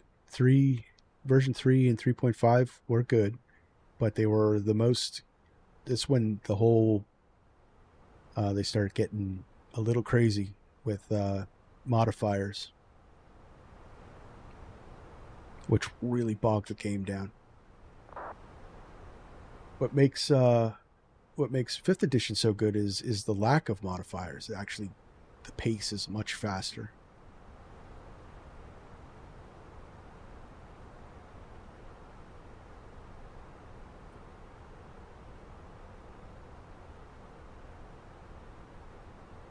And 4th edition was their attempt at making it a tabletop video game, like WoW, like World of Warcraft. What's my favorite class to play? I usually multi-class. Necromancer Assassin is usually my multi-class.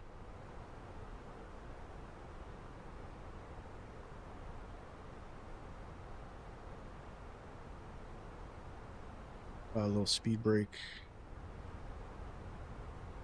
See, I think this is the complaint with the VNAV.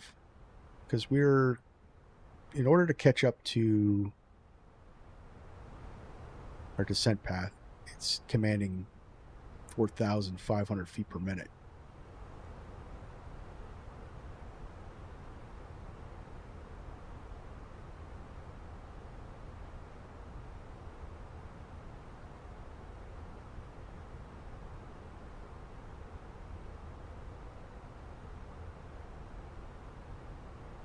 ladies and gentlemen, you can go back to your seats and buckle up because we are screaming into Nashville.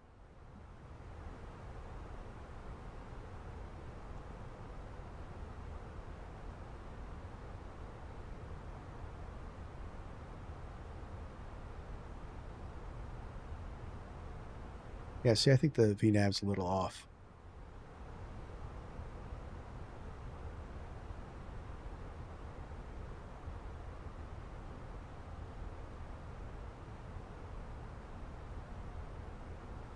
Thankfully, it's getting an update soon. Yeah, and this is the problem with flying this plane in virtual airlines, because right now I'd be getting a ding, especially with Fly Delta.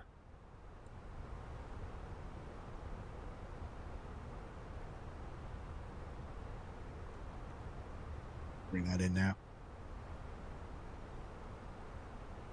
Yeah, especially with Fly Delta, I would have gotten a score hit for descending too fast. Now we're non-scheduled part 121, and everybody's buckled in, so we're good. But that still wouldn't have been a good thing to do, to come down at 4,000 feet per minute. As you can see, we were 7 degrees pitched down.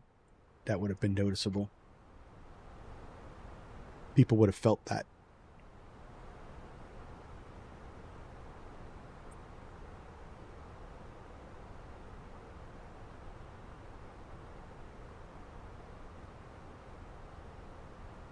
Switching over to CTAF.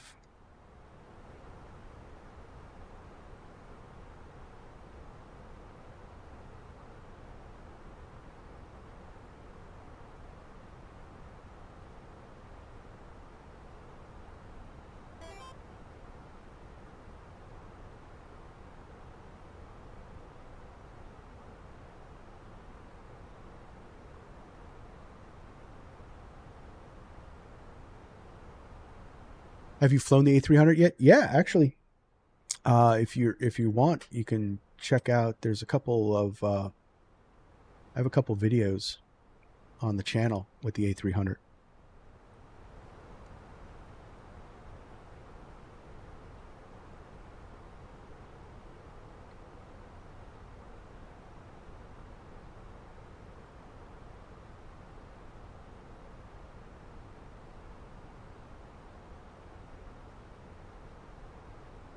I honestly can't wait for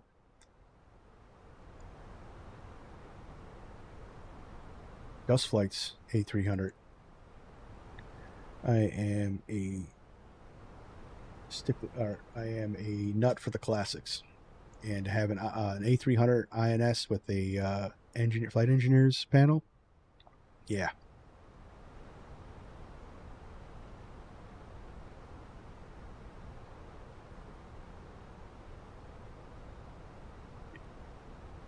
Oh, that's it. I've been checking it out. I've been enjoying that plane so much. All thanks to you, I got that plane. Awesome.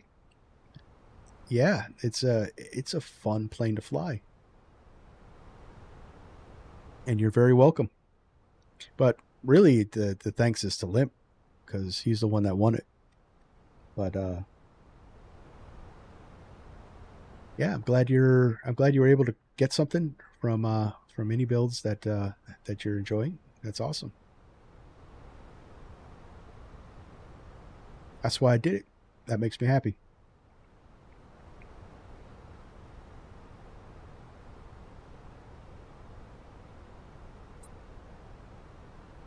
All right, we're kind of looking good still. Let's bring this down.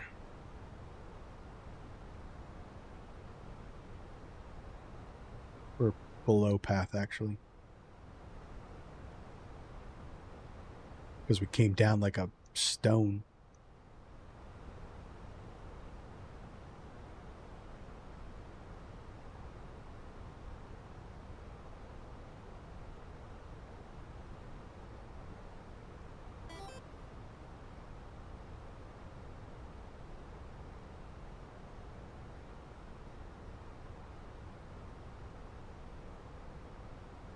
Lib says, it's very nice for letting me have that. He said I earned it for being his tech support the last few days. Yeah, Limp's a good guy.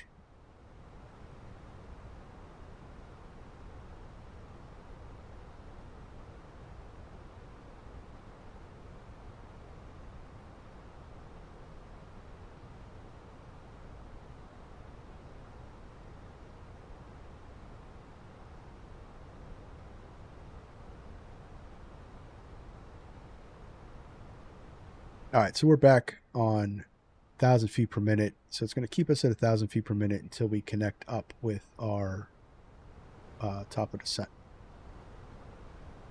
That's what the blue squiggly line is.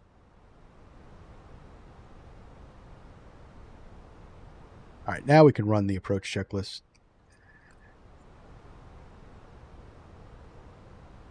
All right, briefing confirmed. ECAM status checked. Seatbelt signs are on. MDA decision height is confirmed, 787. Engine mode selector is normal, and the barrel ref is 30.27 set. Approach checklist complete.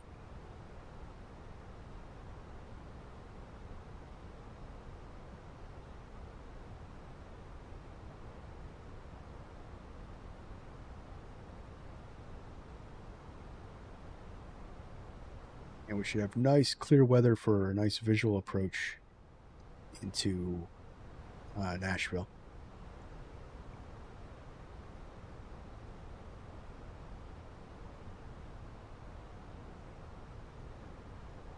Yeah, today I really wanted to do that long haul, but I just didn't think my voice would hold out.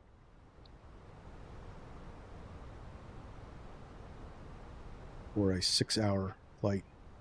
So it's still in the plans. Probably, hopefully this cold starts getting better. Because I'm still off until January 7th, so maybe either the weekend or, of course, I got to stream Saturday. I really want to do a long haul on this stream. I think it'll be fun.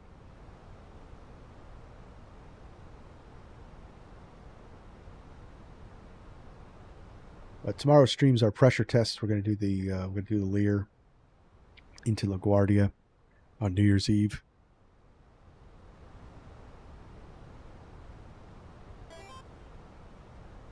You ready for that? You gonna fly along? Bring the A300 from Honolulu up to San Francisco.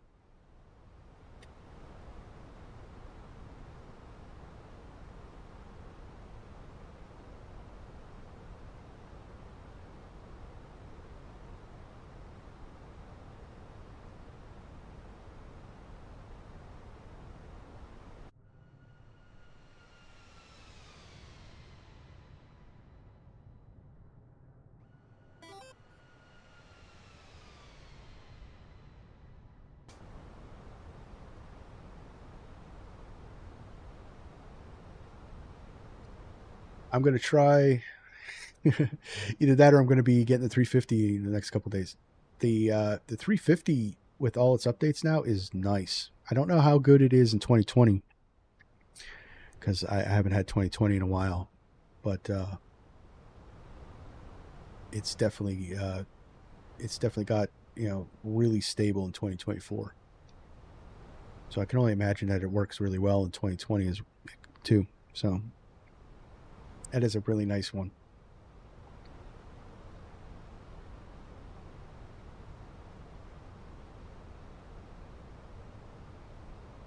I like it better than the A330 as far as long haul Airbuses.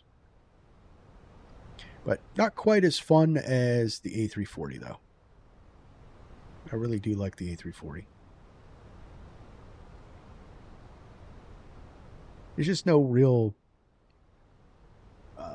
there's no, you know, real local kind of flights to fly the A340 though.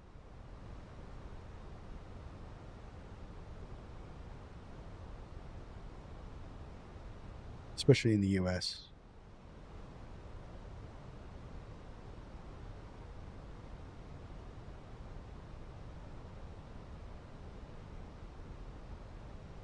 I really can't wait for their L1011.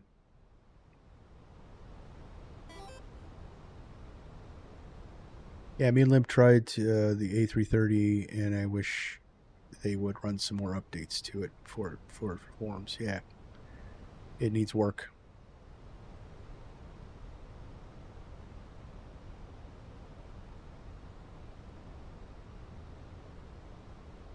All right, so slow down 250. Should be coming down to 9,000 very soon. So let's look at our approach. 2,500 is our final approach fix altitude at Garth. Pretty cool country music singers. They got Loretta, Jackson, Garth, and what that one would be.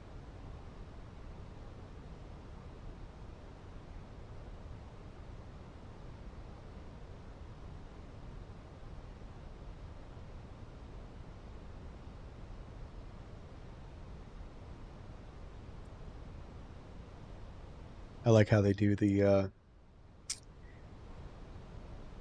intersections with the different names in aviation. That's, I don't know, I kind of like it. Some of them are pretty funny. I don't understand why Atlanta has a lot of Star Wars, though. I don't think Star Wars headquartered in Atlanta or something? Like Lucas? I thought Lucas was in Texas. Philly's got all cheesesteak. Got the Pat's Arrival. Cheesesteak intersections.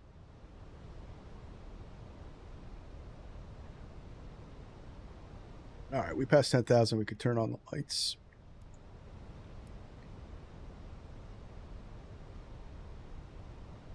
All right, seatbelt signs are on. Approach, we'll just do a barrel ref. 3027. Looking good. We got flight recorder up and ready to go. No traffic to contend with. All the traffic's departed. All right, so let's switch over to, we're on CTAF.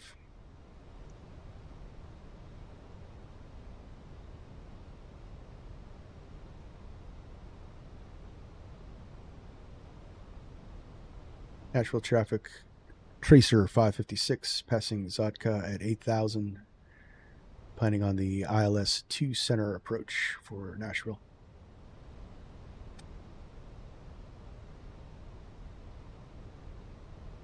All right, we'll pass Zotka. We'll descend to 2,500. Once we get to a good altitude, it'll turn in. Probably cut it short.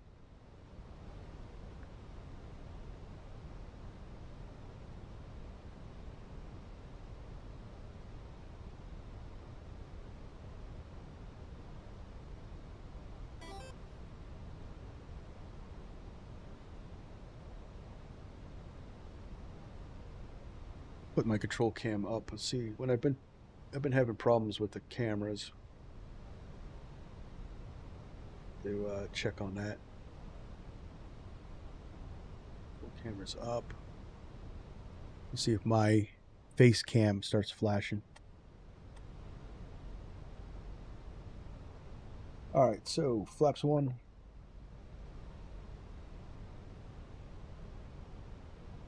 Speed, and we'll keep it 180.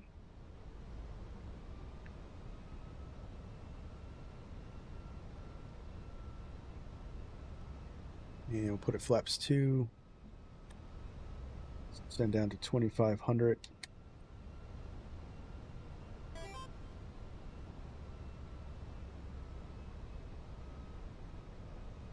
Do you make a trim wheel? No, I didn't.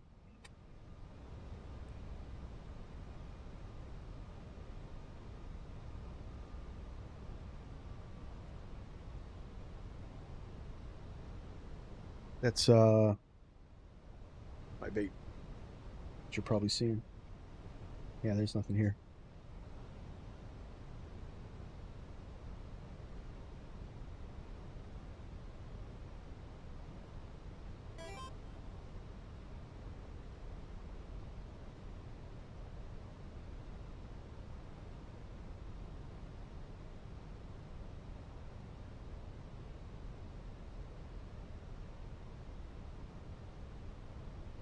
All right, so we'll get down to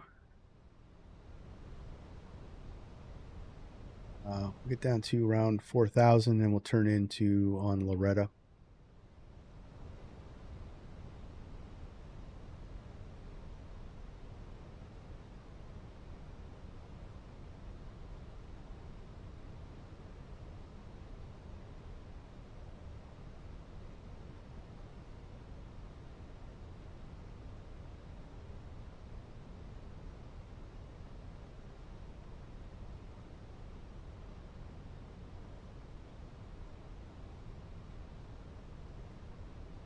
Looking real good. Arm the speed brake.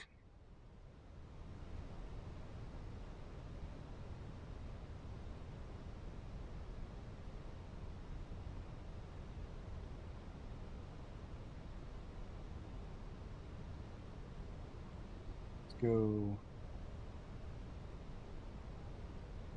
Beretta. Go slightly past it.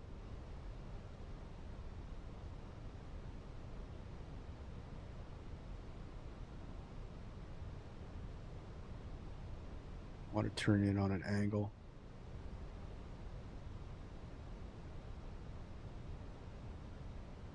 Direct Loretta. Arm the approach. Let's get LS on.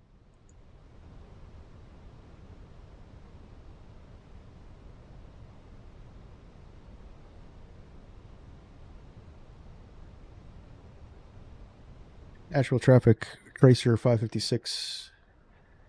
Direct Loretta, intercept the ILS to center. Nashville.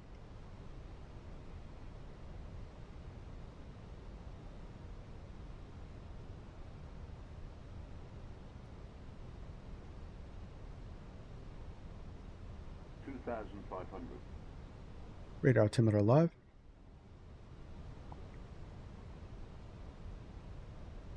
So this is our terrain that I was discussing. No factor.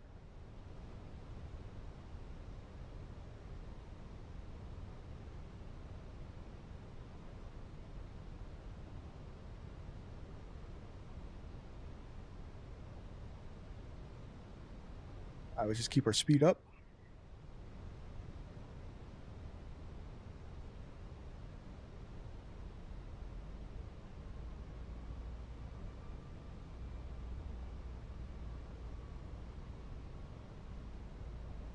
We'll intercept at 180, then we'll go manage speed.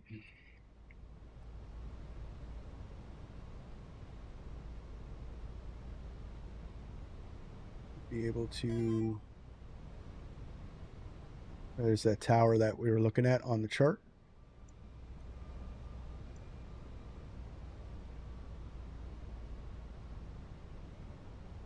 Over 1,000 feet above it. Looking for the airport. Should be somewhere out here.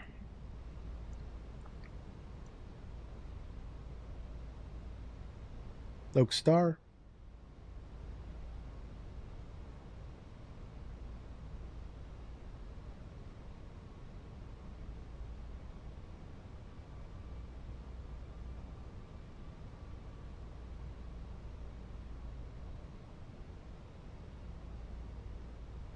Start the recording.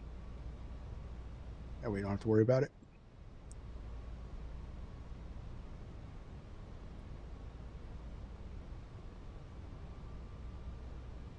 All right, we have the runway, which is better than our stream the other day into Charlotte. Couldn't see the runway, even though it was clear out. It's giving me LOD issues. But let's hope we don't have to go mist like we had to do with that one. So,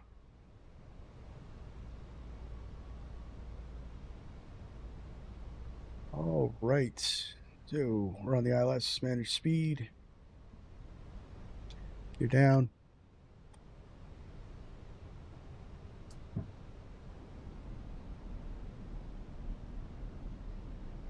VREF of 115. We're going to be coming in pretty slow. We're light though. Excuse me. Because we're not an airliner, we're a corporate jet, so we only have 6 people on board and probably about 200 pounds of cargo. All right, flaps 3.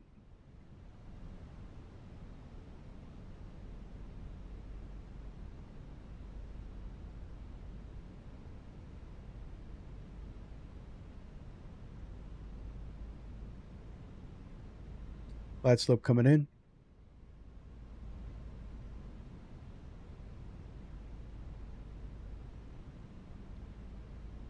Pretty decent crosswind. That'll get me.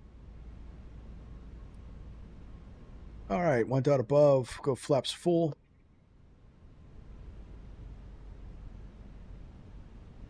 Glide slope star.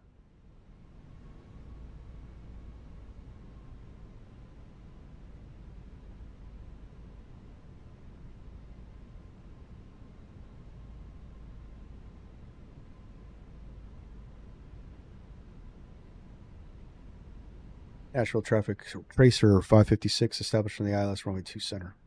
Nashville.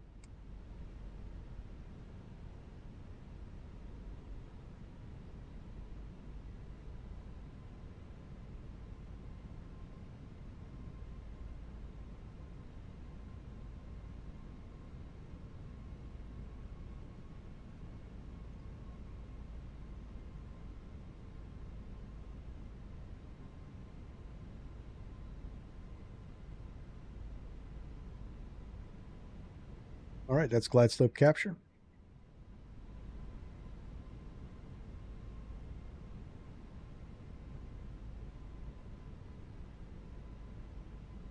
We got about an 8-knot direct crosswind. Shouldn't be too bad.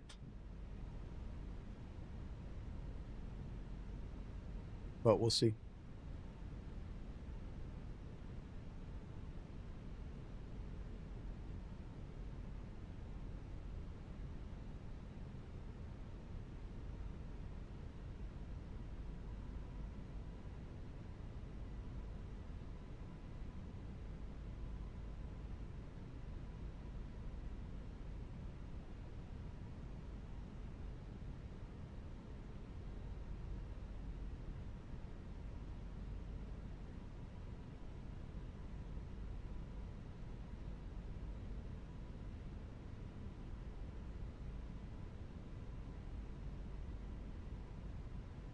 Nashville traffic tracer 556 short final runway 2 center.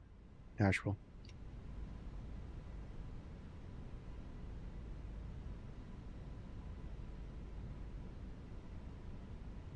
Thousand feet, stable, cleared to land. Missed approach altitude is set. Landing checklist, landing no blue.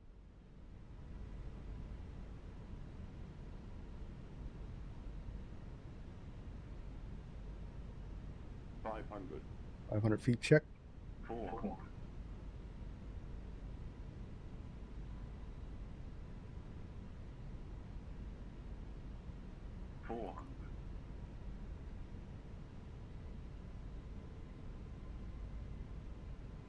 100 above.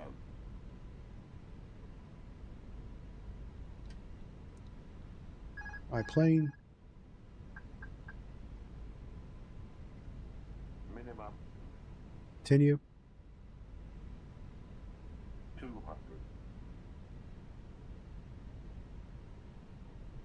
100.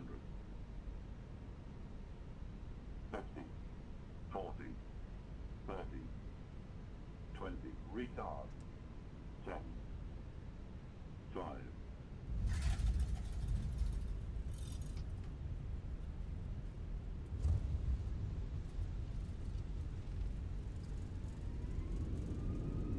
All right, reversers green, spoilers decel.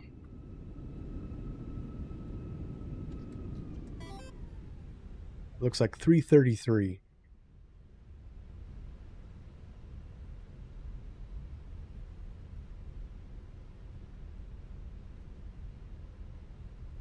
I think it might be a sensitivity issue on this controller because I'm pulling back and it just doesn't seem to want to. I have to check to see where my dead zones are.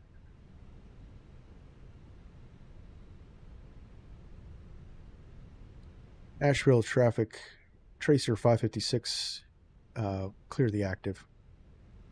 Nashville.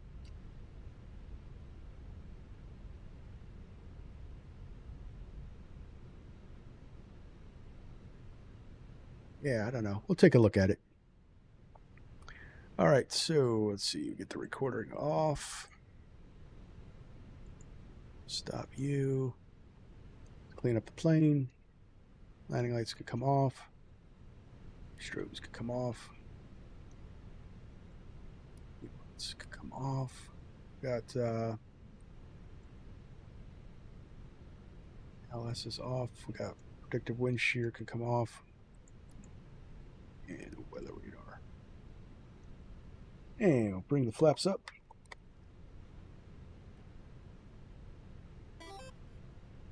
Disarm the spoilers, and we are good. So let's see where we're going here.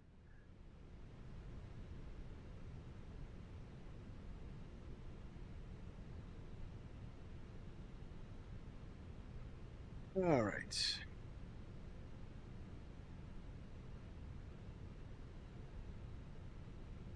Nashville traffic, Tracer 556, taxi over to the signature ramp via Sierra 7, Tango 5, Kilo, Uniform 5. Nashville.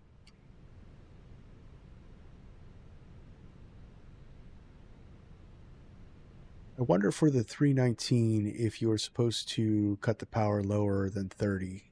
Your descent rate was good, and then when you cut the power, it fell a little bit. I would look that up. Yeah, that's the thing. So each variant has different flare model. So yeah, I'm just gonna have to look it up.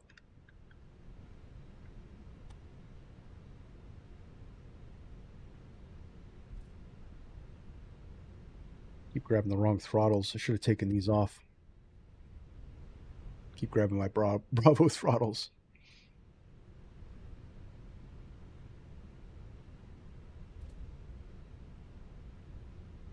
So yeah, I'm probably cutting. So I'm cutting it at 30. I should wait till it dips below 30, maybe closer to 20, just before it says retard.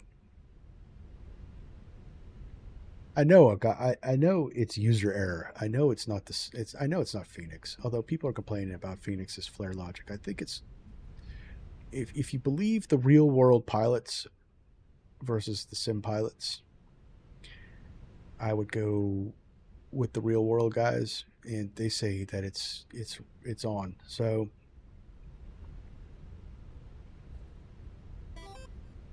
it's definitely user error.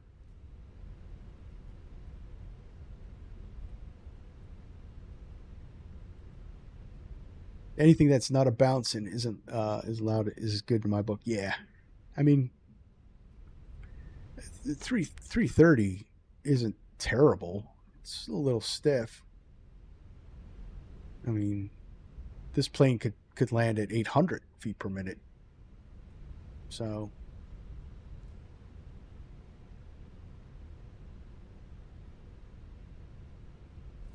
yeah, we definitely didn't bounce. So that's always good.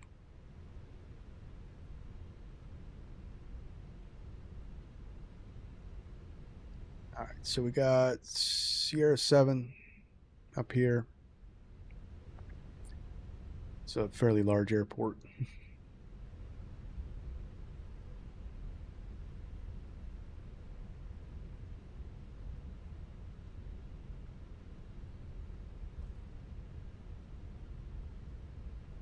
And we're going over to Tango 5. Clear left, clear left, clear right. Here's Tango 5.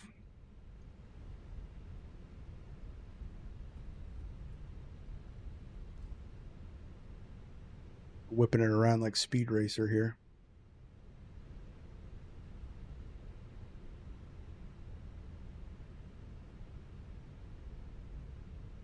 And this is Kilo.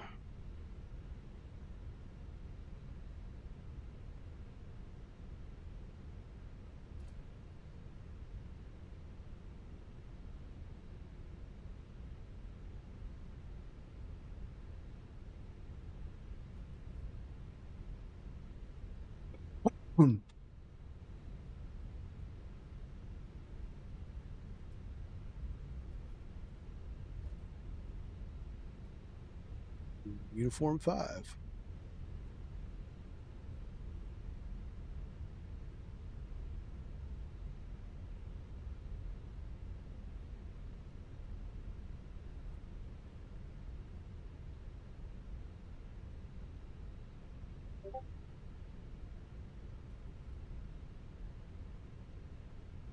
And we'll pull up right over here, signature.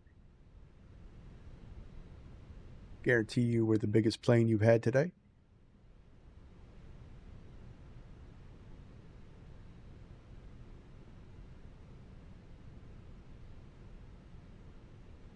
right, parking brake. Welcome to Nashville, guys. What a great trip.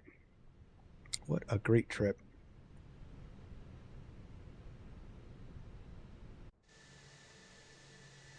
With a great looking plane, man. I love this livery.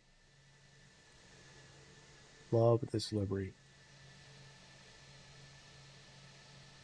All right, guys. Well, we normally do a shutdown, but we're not going to because it messes with the replay. So what we're going to do is going to get the flaps out. Arm the spoilers. Get our landing lights on.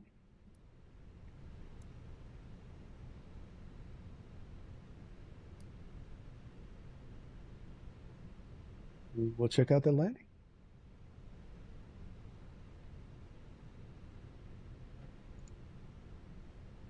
Terrain ahead.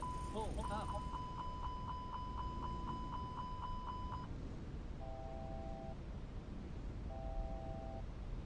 Oh. Disconnected. Can't be on the server. All right, let's go outside.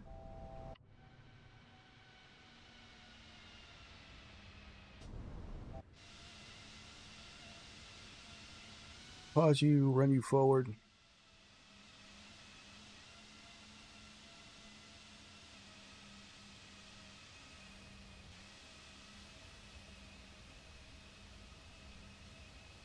The scenery load in. That's pretty cool. I don't even have the power line mod. This isn't cool. I don't know why we can't have good trees. They don't come in.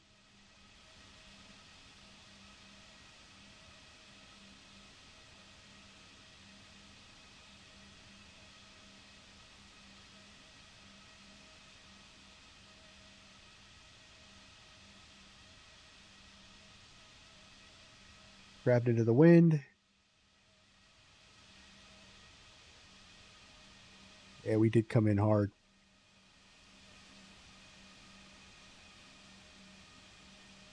But 333 at 1G, so it wasn't too bad.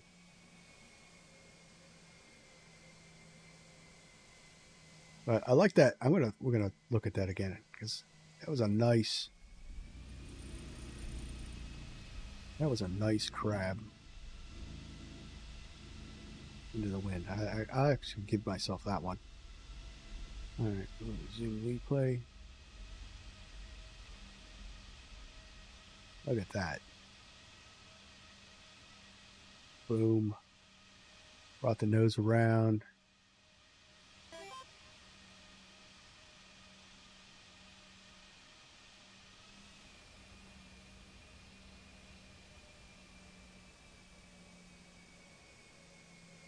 Flare was really good. It has to be kept. Yeah, that was like 5 degrees. I don't know. It has to be the power cut. I think I cut it too early.